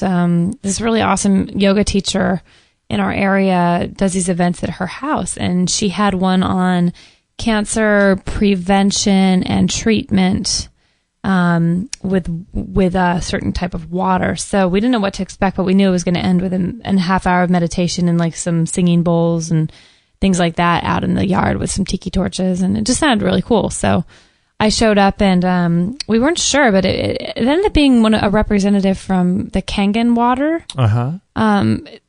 I guess it started in Japan. Like Kangen came from Japan in the 70s, according to his presentation. So I didn't know if it was just going to be like a sales pitch or if it was going to be really informative. And even though, he has a vested interest in the systems and he's been, into it for the last, I think like 15 years or something like that, he and his wife give demonstrations and go around and basically sell these things and get people under them to sell these things. And I'd heard of Kangen, and I think we tried it. Do you remember when our friend Chris Martin gave us a a liter of it or something one time. Coldplay? Chris Martin, not Coldplay. Who is that? Our friend from the meat store. Oh, yeah. Remember when our friends Gwyneth and Gwyneth and Chris. and Chris They call them by their first names. G and C. Because we're really G and C. I don't think I recall that. Okay, yeah, he gave us some Kangen water and swore it was like the best thing ever, but I wasn't too sure about it, and I continue to be baffled by the water. As of last night, you mean? Yeah, because it just scares you. Anytime you find out some new information, you feel like, oh, that's got to be the best water, and my water sucks, and all this stuff, Right. I think we're in a harder place because, at least 50 people on our show have talked about water, and you had some opinion on what water's great and what water's crap and what will kill you and what will save you. And, everyone has a very strong opinion about water, but, there's so many kinds and so many issues surrounding that I just don't think there's any way to really know. Anyway, all that said, this was a really interesting demonstration where he took, I think he had like 8 bottles of different bottled waters and a Sprite and poured them about an inch into each plastic cup. And then he would put this tester. What do you call that thing? It was like a meter. You stuck it in the water. And pH strip thing? Well, no, it didn't test the pH. It was a parts per million. A TDS meter. Is that what it's called? Yeah. What does it stand for? Total dissolved solids. Okay. That's what it was. The calcification of the water and how many minerals it has, I think. Okay. That was wild. He'd put it into each of the 8 cups or so. And it was just, everything was off from tap water. But of course, when they got to the Kangen water, it was like perfect, Yeah. It was just like the Kangen water sitting on the counter, and there's like this golden beam coming off of it. It totally was. Like, a halo. Perfect. Yeah. So there was that going on. And, I thought, okay, well, I'm sure this water count, this TDC, was that what it's called? Oh, TDS. TDS. That thing's got some, it's verifiable probably. There's some, interesting realness going on with here. And the thing that turned me off, though, was when I first walked in, I brought my glass, I have a glass tumbler type thing that I carry. It has rubber around it. You take it to yoga so it won't crack or anything. Mm-hmm. But when I came in, he's like, would you like to try some of this water? And I said, oh, that's cool. I got my water. I don't want to waste my alkaline water. And he about fell over and he goes, well, tonight you need to, while you're here, just drink this water. And I was a little bit put off, let me drink my water, And he goes, well, we'll test that later. And I'm like, I didn't bring my water to be an experiment, but whatever. Yeah. At the end, I was actually stoked he did test it. And I don't know what to believe or not, but it didn't test very good. And that was alkaline. Was that reverse osmosis water that we had? Which one? The one that we got yesterday at the water store, the one I took with me last night. I don't think it may be reverse osmosis. I know it's alkaline. Okay. And it's filtered. Okay. Yeah. I know it's not the most ideal water, but it's, when we don't have time to go get the other stuff, we'll try the best we can. But so he did that stuff. And anyway, then he would put a solution, some drops into each a little inch of water, and it would show the color would change on the pH scale. It would show on the pH scale if it was the worst it could be is an orange. And when it gets to total health, it's purple. Total, you mean good pH balance? Good pH, yeah. So the perfect pH is dark purple, The most pH it could probably get, the most balanced and ideal. So anyway, the soda was the orangest of orange. Battery. It's 2.0 or something, isn't it? It was crazy. I think it was something nuts like that. Because it actually, I think a can of soda will burn through it'll start eating away at the copper on a penny. You leave it in there. I think you leave it in there for a couple of days and. Well, he was talking about some guy who actually exploded, his body exploded from having the pop rocks along with the. Remember those you would candies? think, oh yeah, As it was kid. fizzy. But this guy actually had a neighbor that's actually his body exploded. It was something to do with acid in his body, and he had to be patched up, and he was literally stitched up and burst. I guess that can happen, but anyway. So that guy's drinking the Kangen water now, of course. Yeah, I'm sure. So he went down the line and basically, everything. Tap water, surprisingly, surprised everybody. All the brand name bottled waters were horrible because they're just dead water, just toilet water refurbished, basically. Yeah. But then he got to the tap water and everyone was surprised. It was a really dark blue, almost a purple. And he said, well, that's because the cities will throw in a bunch of lye that they make soap with and candles and a bunch of beauty products. They'll throw that into the water to make the pH of the water be right on so people won't complain about it. But then you have the fluoride, the fluorine, the chloramine, the chloride, like whatever your particular city and district is adding into the water. Pharmaceutical. Oh, yeah. And just disgusting things in your water. And residue from tampons and toilet paper. And people's like medical, they flush things down the toilet. Chemotherapy. Yeah. Just pills, anything. Yeah. So that was quite interesting. But yes, we have a guess. Was he putting down spring water? And that was fascinating because at the end, I actually went up and talked to him and I said, most often we drink spring water. What do you think of that? And he goes, well, I think that's pretty much the closest you can get to the natural water. And you told him that it's not just spring water from a thing, but we actually go to a spring. We go to a spring. Mm-hmm. And he actually wasn't putting it down. And he goes, no, I think that's, as long as you're in an area where it's not being polluted, I think that is the closest water you're going to get to being. That's kind of refreshing. It was refreshing. Mm-hmm. So at that point, I was actually happy. It wasn't quite a sales pitch. He was actually like telling me, yeah, if you can get spring water, by all means, that's the best water, Yeah. But anyway, so then he was doing this experiment with these tomatoes. There were these organic tomatoes, and he had like cherry tomatoes, these 2 clear glasses of cherry tomatoes, and he poured... Wait, 2 glasses of cherry tomatoes, like in water? No, just sitting there in a cup. Oh, in a glass, just a bunch of tomatoes. Oh, okay. And on one glass, he poured tap water over, and in the other glass, he poured the Kangen water over, and he let them sit for about 2 minutes. And then he poured the water out and kept the tomatoes in the cup into a different glass. And the tap water one was just disgusting. It was like this yellow, disgusting pesticide-y looking water. And he said that was literally the pesticides still coming off of organic tomatoes. And then, of course, like we all expected, the Kangen water was like this pure water and, whatever. And he swears it can kill MRSA and all kinds of things on contact. Like, I know people swear by this water. Like, you can spray it all over to clean things. It will take disease and infection and germs out of everything. I wonder how it does that. I don't know. But he says, like, he knew of someone who had, like, it's called MRSA, right? The flesh-eating virus? I thought that was, what? Not Ebola. Now, what's the one that you get staph? I thought that was like staph. No, I don't think staph's flesh-eating, but staph's bad. But you can die from staph. Oh, yeah, people die all the time from staph. Okay, so MRSA is this flesh-eating bacteria that people get? Yeah, and apparently he said it's not Ebola or anything, but this person sprayed it on their leg where it was being eaten, and for sure, within, I think, 3 weeks, the thing was closed up and gone, and that was just water. So, I mean, he painted the demonstration was actually fascinating.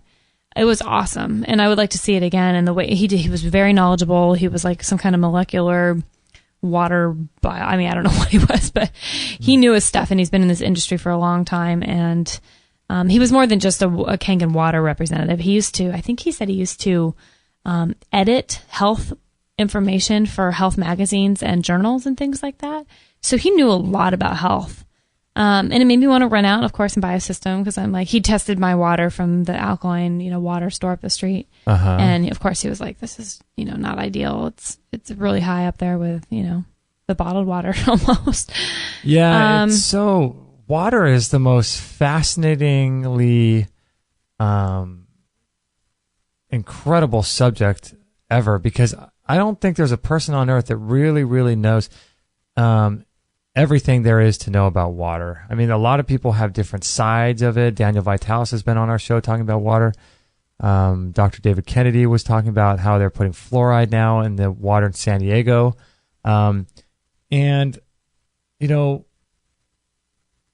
It's really challenging. I mean, I think that the best thing to do is to put as much intention and conscious awareness into whatever you're doing. So a lot of people are really just on this Kangen water thing like it's the cat's meow and it's going to change the world.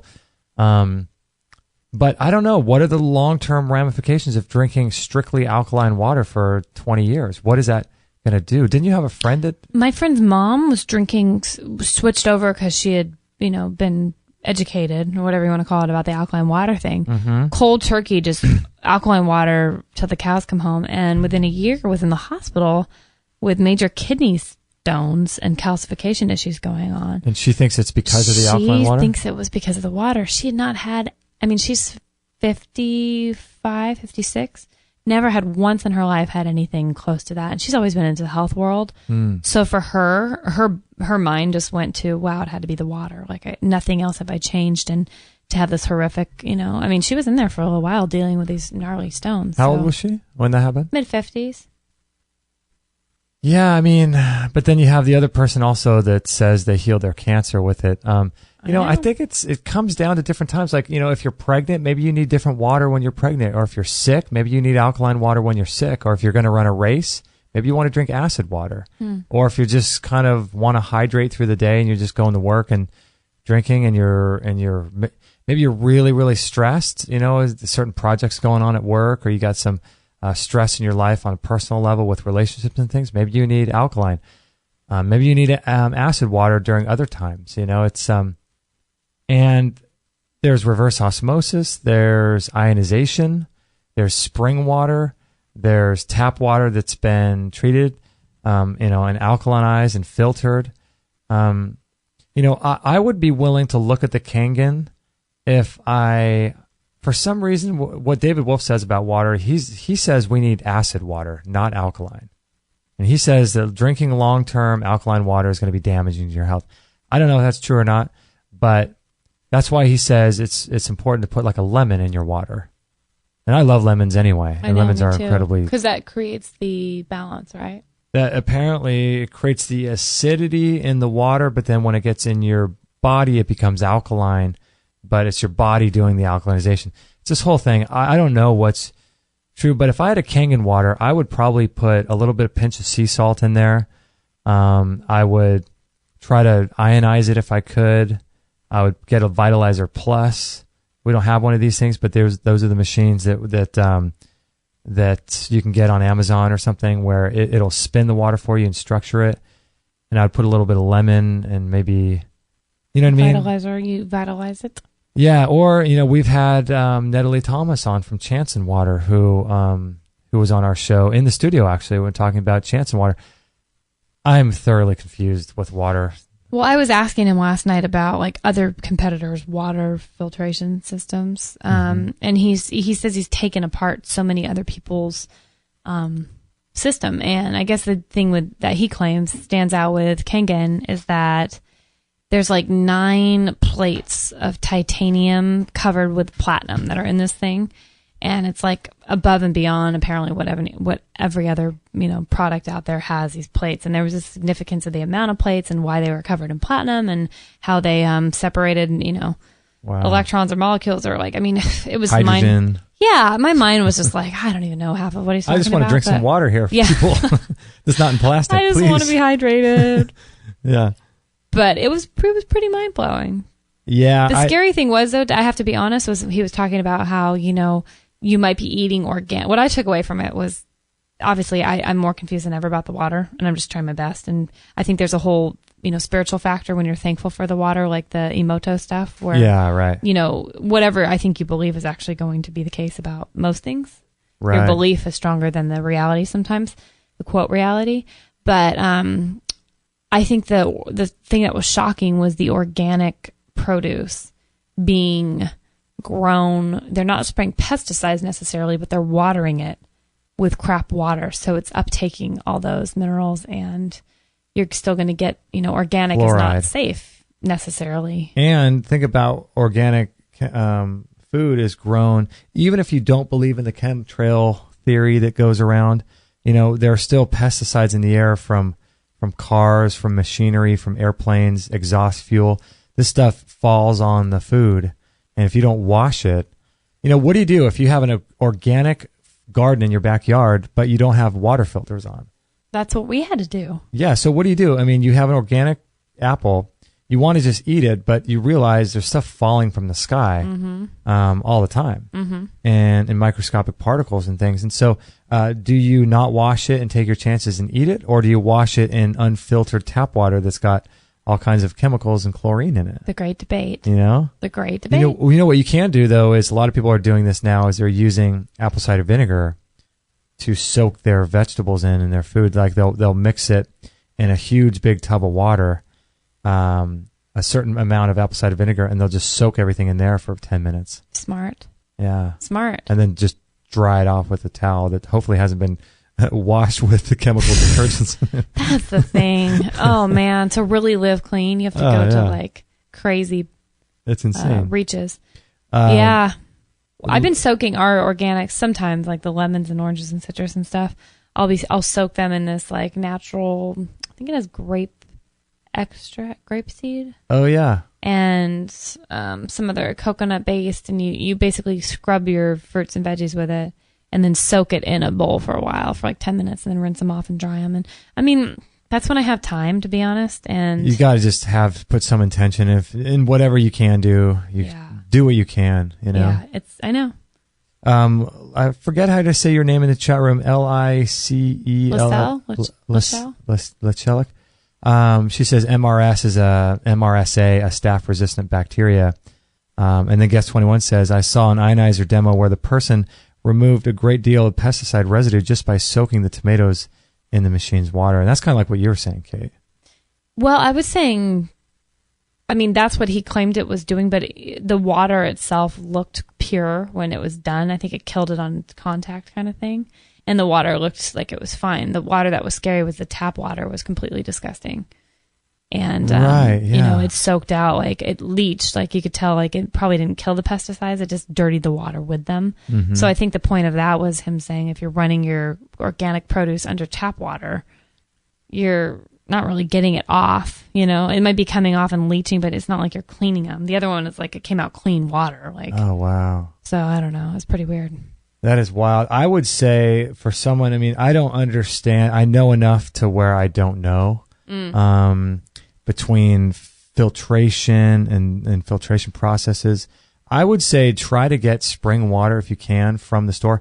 I know Mountain Valley has a spring. I'm not sure how great their water is. Mountain Valley? Mountain Valley. Are they the green bottles, the glass bottles? They come in glass. You can usually get them. They're very expensive.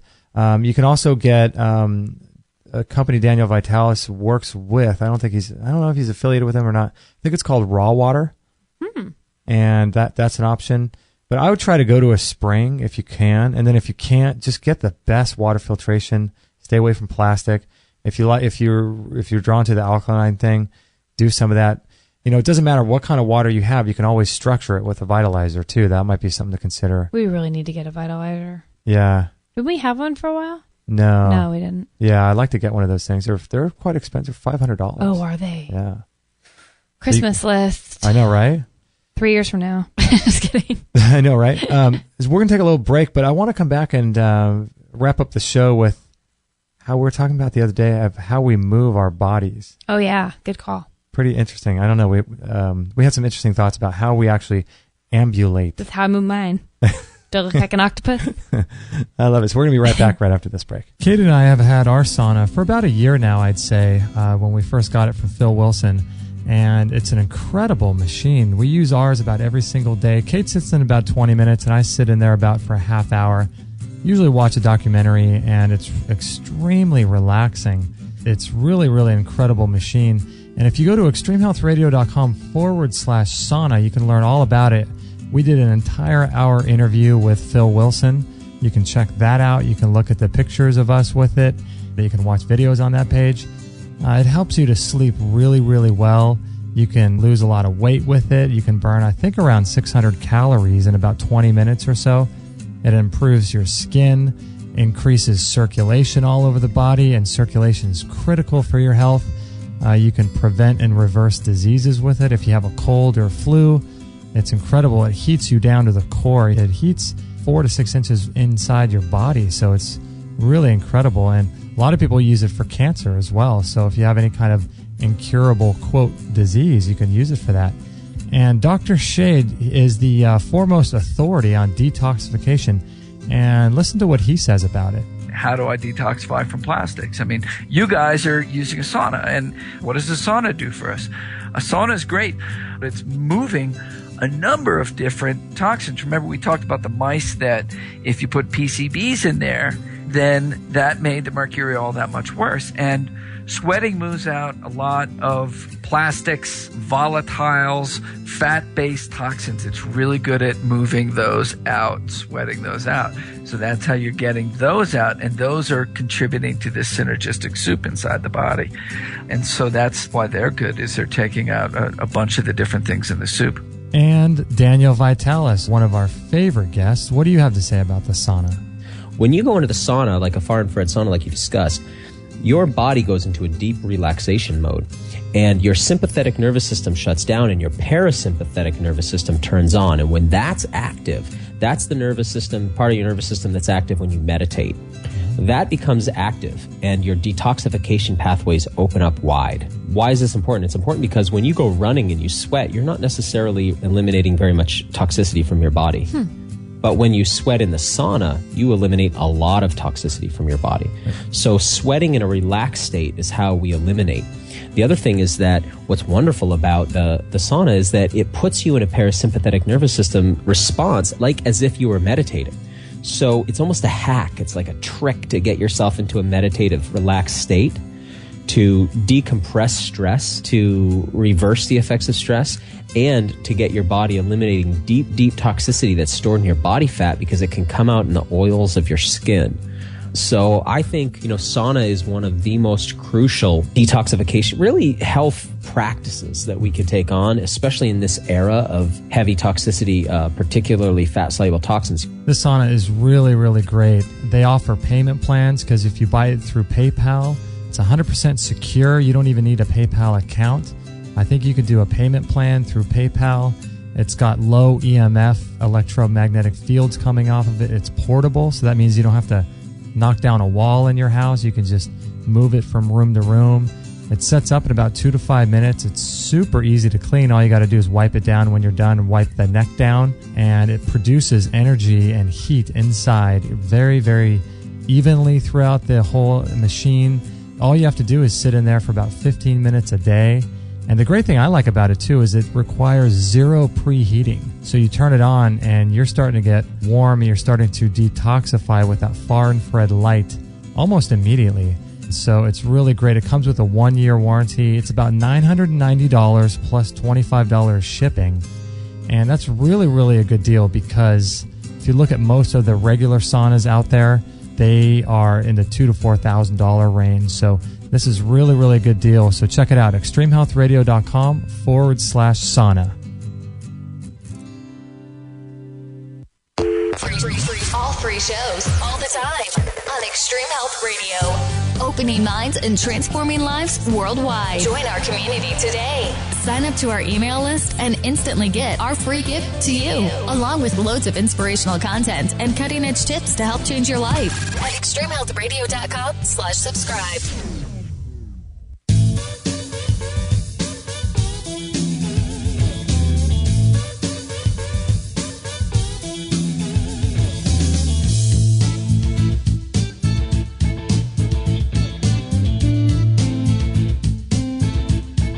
And everyone, I just wanted to ask you, if you're part of the chat room and you have the ability to do this, we're finding that we're getting a lot more listeners from iTunes these days, which is an incredible thing. And I'm so glad for that because we're trying to figure out ways to gain more exposure and to help more people in the world. And apparently, when you guys do reviews, some people have been doing more reviews lately in iTunes as well as ratings as well. And so I've noticed that we've gotten a lot more listens from iTunes. So I'm thinking that's because there's been more and more people writing reviews. So if you can, would you be able to go into iTunes? I think you have to log in and just type in Extreme Health Radio in the top right, I think is where you can type in our name.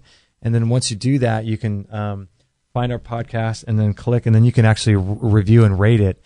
And if you give us a good rating, I hope you would, but whatever you feel like is good. But if you would do that, that would really help us a lot. Even if you're listening to this as a podcast, that would be extremely helpful to us, and a great way to help us out, to let more people know about our show. And also, if you want to stay up to date with our show, with upcoming shows and previous week's archives, sign up to our newsletter because every Sunday you'll get an archived thing or a notification of the 4 shows that we did the previous week, so you'll never be missing the shows. And and that way you can stay up to date with everything we're doing. So, because we have a lot of fun. We have a lot of fun. And did you see this book on Amazon that I think Hayden shared with us at the beginning of the show, The Murder of Christ by Wilhelm Reich? No. Yeah, I What's clicked that on all about?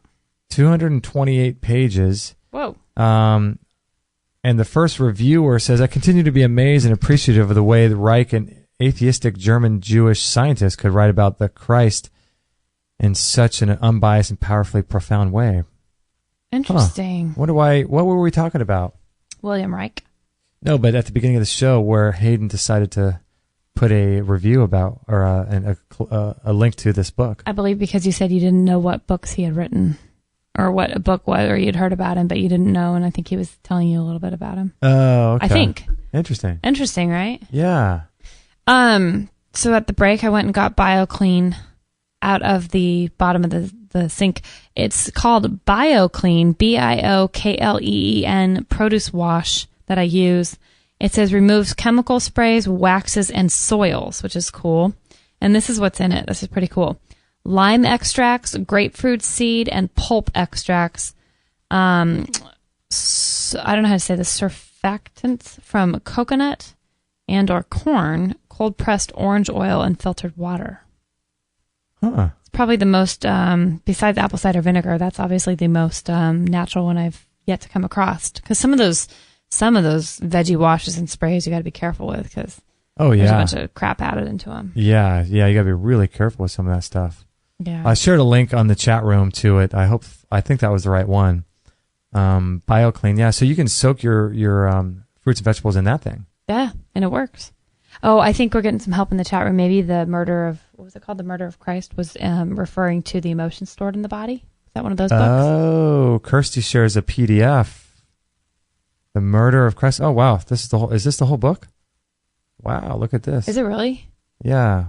Holy moly. The Trap, the Genital Embrace, is Seduction into Leadership. Wow, what a trippy guy Wilhelm Reich was. Wow, look at this.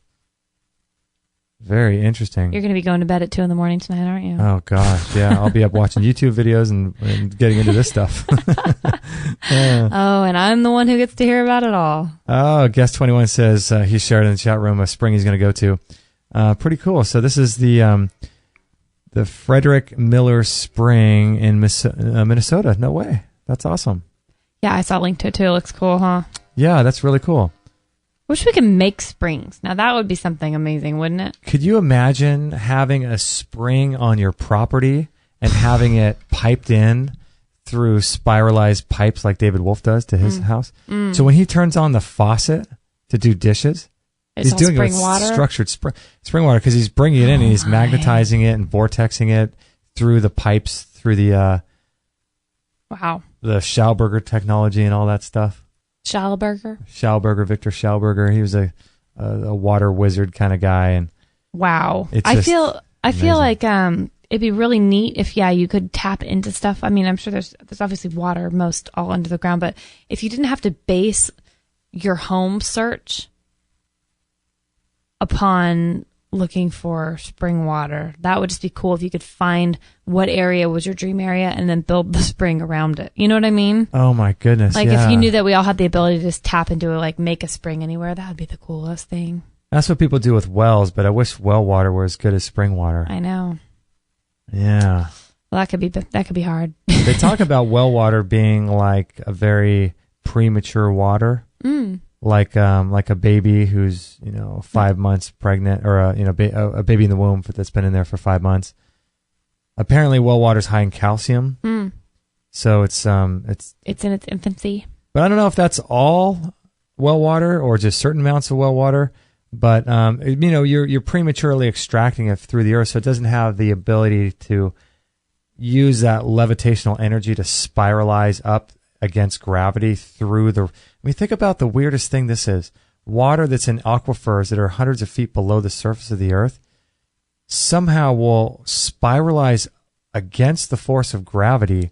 Not only against gravity, it's one thing to go against the force of gravity, like if we were just to go up and just float. But then imagine being floating, trying to float if someone was holding you down. Because that's basically what the water does when it spiralizes up through the earth. It's coming against gravity, but it's pushing through the earth. Because it uses some sort of electrical vortex energy. It's the same way. It's the same way that, like, when you water your plant or coconut trees or something, or coconut trees, I guess. Yeah, palm trees. Palm trees. Yeah, the water has to go from the ground all the way up 20 feet high and then go into the coconut. How does it do that? It does that through vortex rotational spiralized energy against the flow of gravity, against everything. And that's why that water is so powerful, because it's filtered by the earth. So any filter that you get that's like those Brita filters at the store, that can't mimic 400 feet of sediment and layers that the earth provides for spring water. So when you see that spring water bubbling up, I mean, that's a magical thing. That is a magical thing. It's a magical thing. It's got all the electricity from having done that, and all that water gets stored. Maybe that's why there's so many lightning bolts that hit the earth every day to make sure that this water has the energy to flow through up. Wow, do you think that's what's going on? Well, somehow the electrical charge of the earth needs to be balanced. That's why there's lightning. There's some sort of off charge that the earth is losing unless lightning strikes hit the earth. And maybe if lightning stopped hitting the earth, maybe there would be no water that would come up from springs. So we'd have to drill wells everywhere to get our water. So I wonder if there was way less lightning, or if there's way less lightning strikes now than there were 2,000 years ago when there was more springs everywhere. I wonder if something's shifted in the atmosphere to now where we're not having as much electrical current situation going on. Wouldn't that be weird? Well, you and I were talking last night after I got home from the water demonstration about, like, why is this so complex? Like, did people back in the Bible times or before that have to think about where they were going to get their water? And they probably didn't have to think so much about the complexities of water that we're now faced with. Right. So you're posing that they basically were much more in touch with nature and their surroundings and living off the land a little bit more, that they built their communities around springs and wells? Springs, yeah.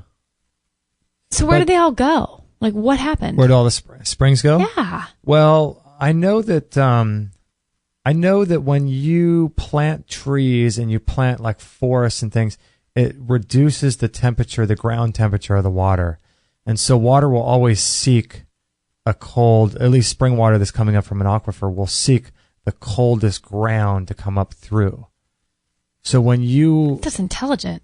Oh my gosh, yeah. Water is super intelligent. Yeah, and so when you plant trees and you have vegetation and bushes covering the ground, you're lowering the temperature of the ground, so you're increasing the water table. You're bringing water up, and so water will seek that area, and so it's and so when people start cutting down trees, then the water reverts back into the aquifer until there's some other place that it can go to where it's got cool ground and the water can bubble up from the spring. So you're suggesting it's because of all the building and industrialization we've done that's knocked out a lot of these natural habitats and situations where the water would want to climb up to the surface? Probably. I don't know. I mean, maybe the fracking that we're doing too, this drilling that we're doing into the earth. I know a lot of people are talking about that changing, not just with earthquakes, but changing the electricity that runs through the ground, not from the power companies, but from the earth. Like, it changes the electrical charge of the minerals and things in the earth, and so that's what's causing earthquakes. But who knows? I mean, it does seem like springs are becoming less and less, doesn't it? It does.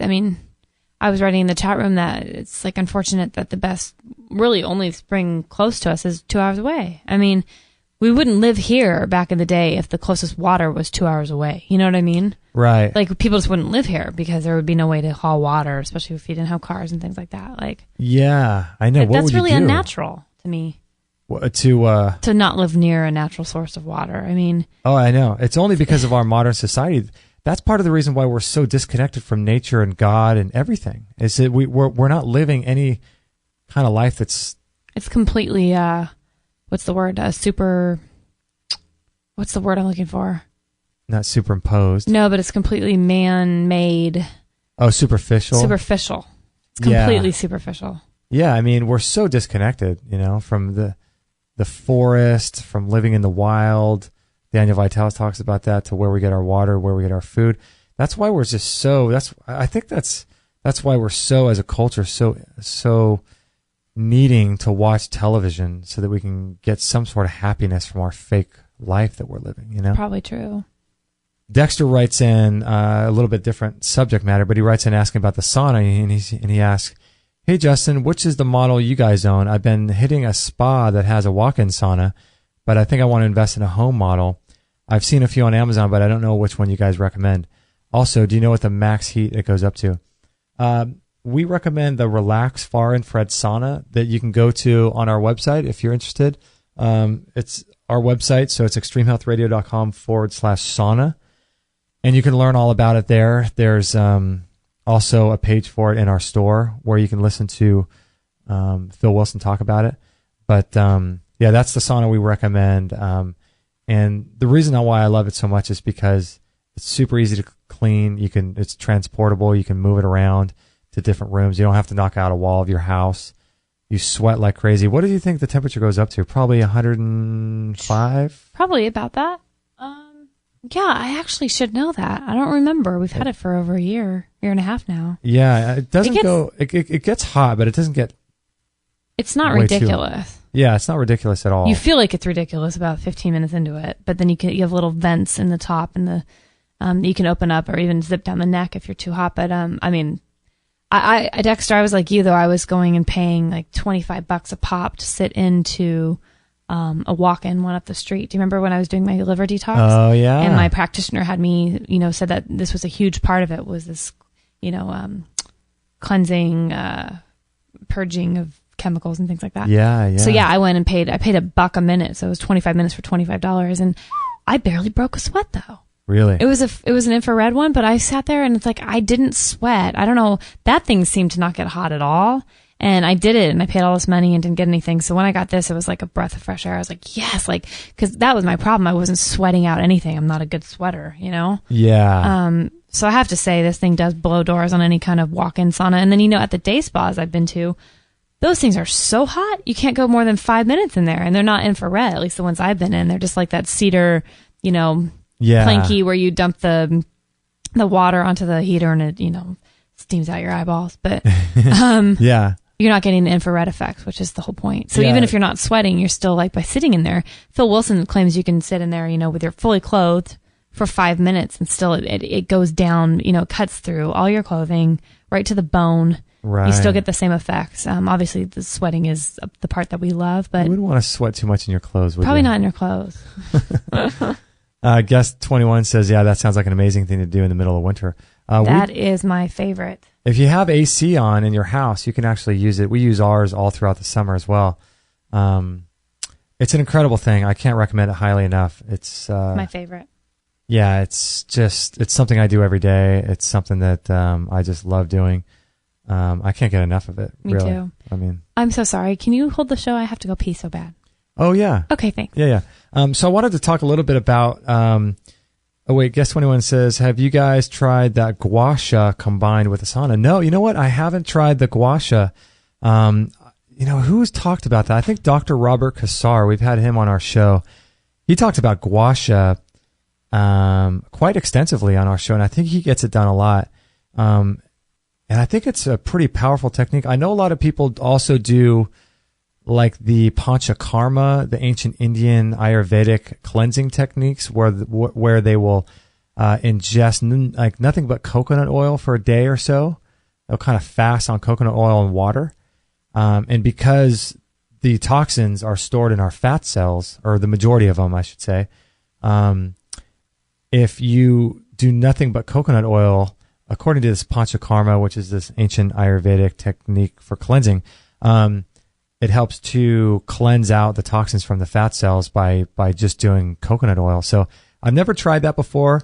People have done it and have reported smelling all kinds of disgusting smells when they get out of the sauna, or sweating out and sweating on their towels, and the sweat's actually kind of a brown color. I know Dr. Massey was on our show. I think he talked about that one time. He uses the same sauna we do. At least I think he does. The Relax Far Infrared Sauna. But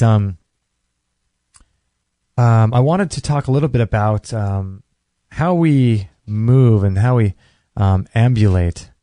Actually, Kirsty says something. I need your opinion. To anyone who knows both well, if you could only afford one item, would you get the far infrared sauna or the biomat? You know, Kirsty, we get this question so often.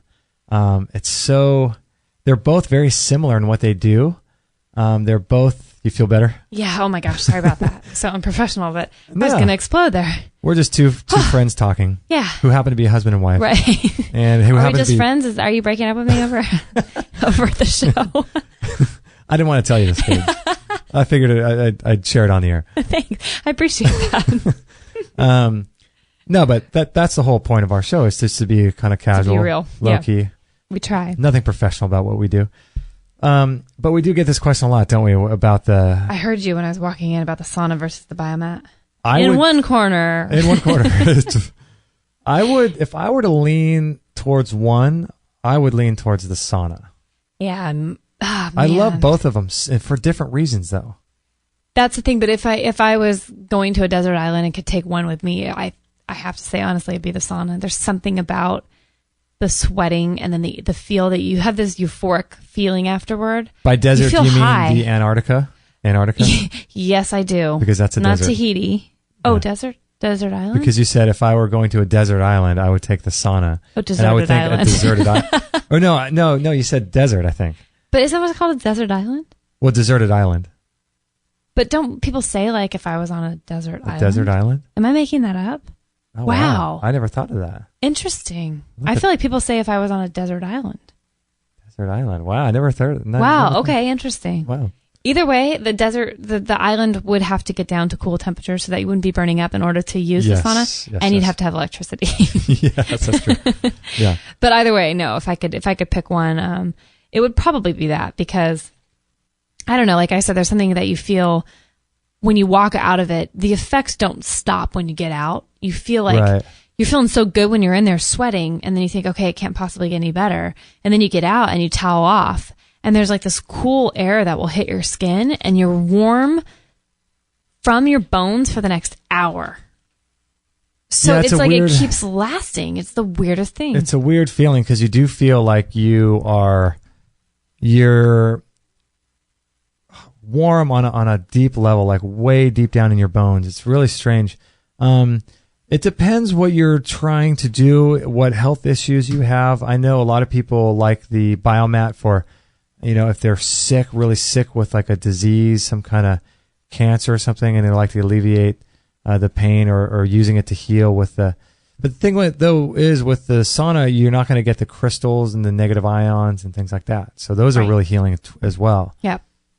And I call the biomat magic, because I feel like something happens, like I've said before, when you lay on it for about 15 minutes in, something happens with you where you just, I personally feel like something changes. It might be just the crystals or the energy, but you just go into this almost hypnotic state. So for me, that's my meditation. I lay on that thing and it's just like nothing matters. Like it's actually where I feel the most free, even more than when I'm dreaming and sleeping, because your brain's still doing something. On that, I feel like I have no brain. It's rad. Right.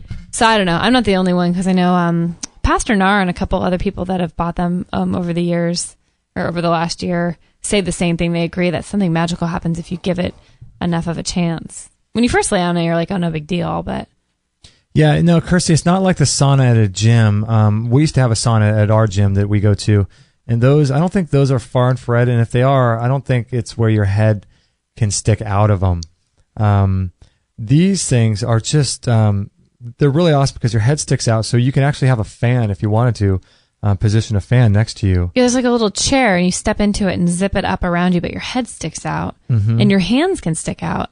Yeah, your hands can stick out. So yeah, a fan can be right next to you. It's something about having your head outside of a sauna that makes it possible to me. Otherwise, I couldn't do it. Yeah. Yes, one says, I just saw your dog in the sauna. That's funny you just mentioned her, because I just kicked her underneath the studio desk here. Trauma. Did she shake it off? She shook it off. No, but our sauna wasn't on when we took the picture with Maggie. But was it Phil Wilson who said that their dogs love to go in it, and Tana from Texas will turn it on and put her dog in there for just a few minutes, like just in the warm with it unzipped though, so you're not like, because it would kill your dog. I mean, it's very hot. And the thing is, the heat is so intense at the feet level, it rises. So, I mean, dogs on the ground would just like get fried. They'd be like a hot dog. Yeah. But, we go in, do we have to strip down? Dumb question. I wear like what do surf you wear? trunks. You wear surf trunks? Yeah. I wear either like bikini like underwear bottoms or really lightweight, like sleeping shorts, like cotton, like a little pair of like, from Target and skivvies, my skivvies. Yeah. And that's so true. And I'll take off my shirt. I'll just put it on the ground and yeah. I like to let my body fully breathe. I probably could go stark naked, but I don't know. Yeah. And part of it's wanting to get your lymph system. Kirsty, if I were you, I would get the sauna. If you're in the market for one or the other, this is actually bad business practice because we make a little bit more from it benefits us a little bit more if someone purchases the biomat. But if you're in the market for one or the other and you're trying to decide, I think the sauna, I think you're going to be slightly happier with that. I don't know. There's something about the sauna that's just, the biomat's great too. You can sleep with it. It feels better on your back. It really does a lot of great things on your back. And I don't know, but if it were just me, I would probably get the sauna. Is that kind of what you would think? Well, that's me, and that's you. But for people who probably just want to splay out and relax, if you're looking for calming anxiety, it depends on what I think you're after. Yeah, like the sauna doesn't make my back feel better the same way the biomat does. Right. And I can't meditate in the sauna. Right. But the thing the biomat does that the sauna doesn't do is that you can take the biomat to bed, turn it on the lowest setting possible, and you're still getting negative ions, and you're still getting, apparently it's grounded as well. So you're getting grounded. If that's true, you're getting negative ions, you're getting the crystals on your... Doesn't it have gold or silver threads woven throughout the... It might. I'm not sure. I got to look at the research again on that. But at least the top pad that we put on it has some kind of silver. I think it's silver. Oh, yeah. I could be wrong So you could on get that, the benefit of like a biomat for 8 hours, whereas a sauna, I sit in there for 30 minutes a day. And you're done. So it's kind of, they're both the same, but both different, That's a hard call, but I know that when I had a ovarian cyst rupture in my whole lower back, it just started spreading all to my lower body. And I laid on that biomat though. It was the most comforting thing. It was like laying on a warm, fuzzy hug, It was like my body felt really good. It didn't take away the pain, but it like mitigated a lot of it. And it felt like when you have super bad menstrual cramps and you put a hot water bottle on your belly, it's like almost like an immediate sense of calm. Wow. It took a lot of the pain away, but and I wouldn't necessarily, if I had one of those issues, I wouldn't go straight into the sauna and sweat it out. Like I needed something loving and caring and nurturing, and that's true. It was amazing. It has its place, that's for sure. I wanted to just talk a little bit just before we close the show about this idea that we had yesterday of how we're moving. And I noticed this at the beach the other day, and I've been thinking about it for quite some time, but I brought it up to you the other day at the beach. Why are you laughing? I was kind of offended. You said I moved like my mom. Well, I move like my dad. I'm like, my mom's 65. I don't think that's my dad's good. 70. What made you think about these things? Well, it's funny because I found myself becoming way more aware of it when I injured and I tore my ACL. And I noticed myself kind of limping and doing the same thing that my dad does when he gets up off the couch. Kind of, if you're sitting somewhere for a long time and you kind of get stiff, and the first couple movements of your walk, you're kind of trying to get it, unstiffen your legs and your joints. And I found myself doing that with my injured knee, and I'd find myself doing that when I was walking or, changing directions, because with the torn ACL, your side-to-side movement's really... Yeah, nothing real lateral, quick move. Could do more damage, huh? I would compensate, and I've been noticing that I've been feeling like I've been moving like an older person lately. And I just thought that's so strange. And I think that's why what Steve Maxwell said about getting off the ground is one of the indications of getting older. Being able or unable to get off the ground is an indication of whether or not you're aging. So I started thinking about that a lot lately and thinking about, wow, like even the way I'm carrying myself, or if I'm sucking my stomach in, or if I'm not, or if the way my shoulders are, I just found myself moving like I'm a much older person. I begin to wonder Is that because we're programmed? I know I'm a little bit older. I know that I'm not 20 anymore. I started thinking about all these things, and it's funny that we start picking up the patterns that we learned when we're kids of how our parents hold themselves within their body. Gosh, that's stuff you never think that you're actually downloading or picking up on, though. Isn't that true?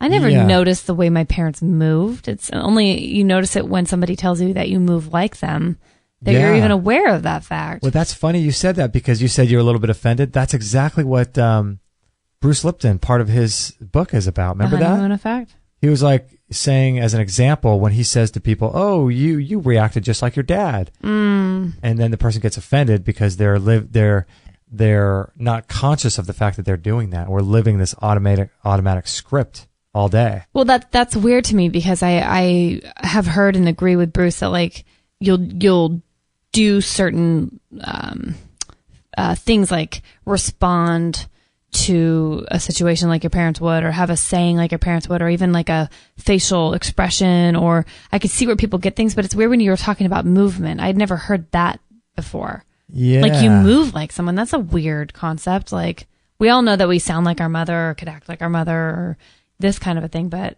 the way you actually hold your body. So when you're standing somewhere waiting for a bus or something, when you stand somewhere, or how you walk,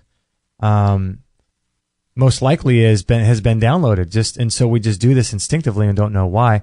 Notice people walk differently, and people have different gaits and different strides, and they hold themselves confidently or they don't.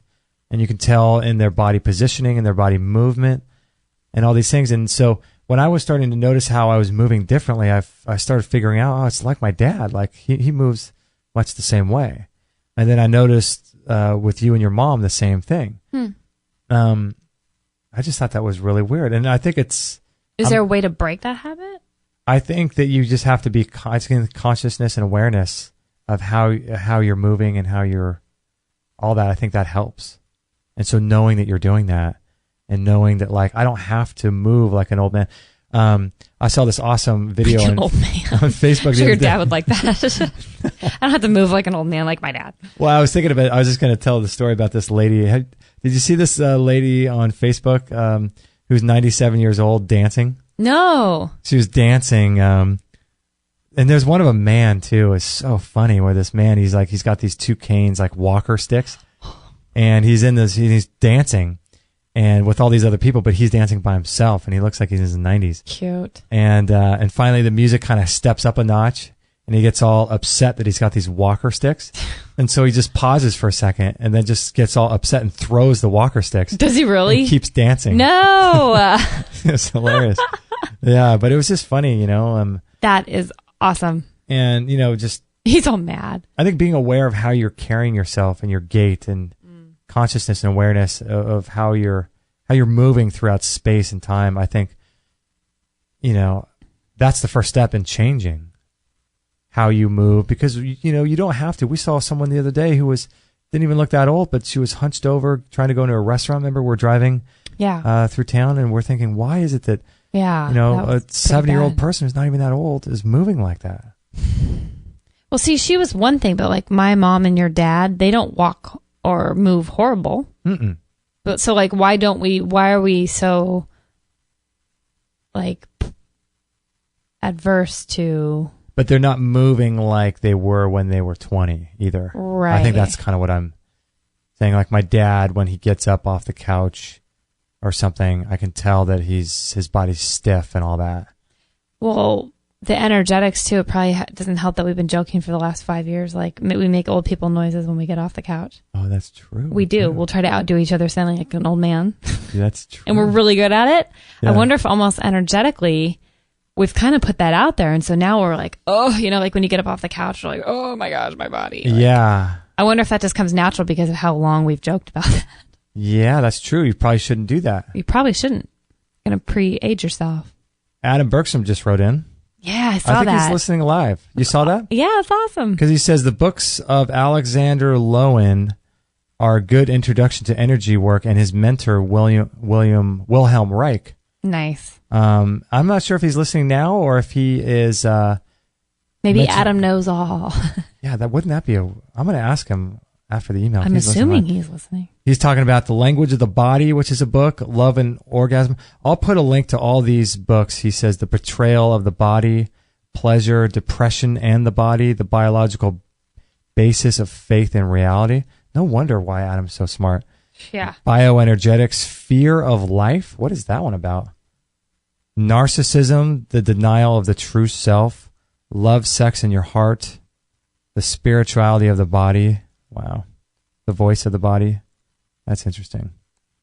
Adam is a walking library. He is an amazing guy. We're going to have his show up today, I think. Yay. Yes. Yeah, for those who didn't catch Adam Bergstrom. I think we're going to wrap this one up. Let's wrap it. It's a wrap. It's a wrap. We've been going for 2 hours. I know. Oh, my goodness. I know. Lordy. Sweet sassy molasses.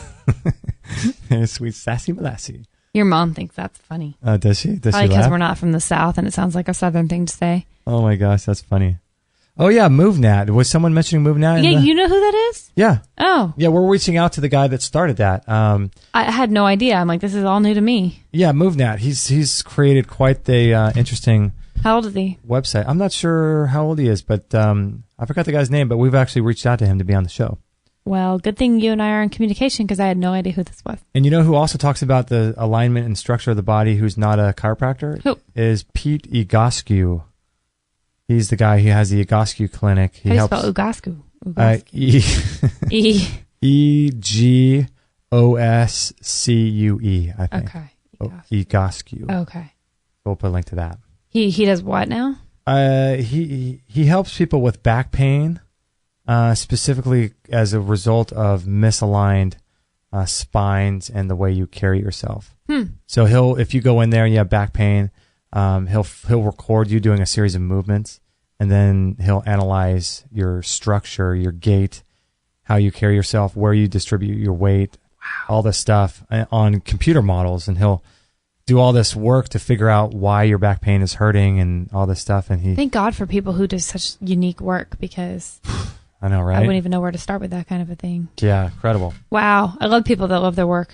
Well, Kate, we Jay, started this show saying we're just going to go for an hour today. Because we went really long on Wednesday on a free-for-all. It's always a lot to talk about. Well, that was fun, though. That was fun. Thanks, guys. That was a fun chat today. Yeah, we had a lot of great people in the chat room, and we broadcast live 4 days a week, Monday, Wednesday, Thursday, Friday, 9 a.m. Pacific. If you guys want to join the chat room at extremehealthradio.com/live. And please, if you can, please go over to iTunes if you are able to. If you have an iTunes account, please leave us a review. We would really appreciate that. We would, very much so. Yeah, I think that's why we're getting some more listeners from iTunes. Awesome. That's my guess. Oh, I hope so. So that really helps, guys. Thanks. Yeah. So I want to thank all you guys for being in the chat room, and we'll be back on Monday morning at 9 a.m. So make sure to join us for that show. And I think we're going to go to the beach today, right, Kate? I think we need a break. Yes, we need a little break. We'll take a little breaky break. I'll let you close out the show. Okay. Well, that was fun. You get all clammed up. Why do you get all clammed up? No, that was a lot of fun, guys. And we will kidding. catch you Monday, and we will catch you on the next episode.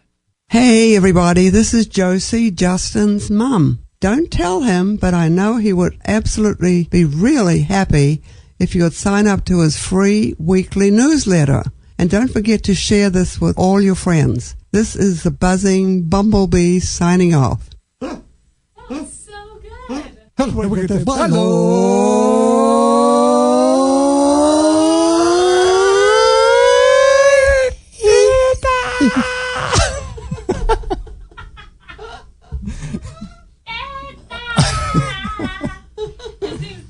Oh my gosh. Thank you for listening to this episode. It's time to go for now, but our mission does not end with this show. Justin and Kate will be back with another interview packed full of ideas, discoveries, and unique ways to regain your health. Head on over to extremehealthradio.com/subscribe and instantly download our free gift too that contains cutting-edge strategies to start making healthy lifestyle changes today. No material on this blog is intended to suggest that you should not seek professional medical care. Always work with qualified medical professionals, even if you educate yourself in the field.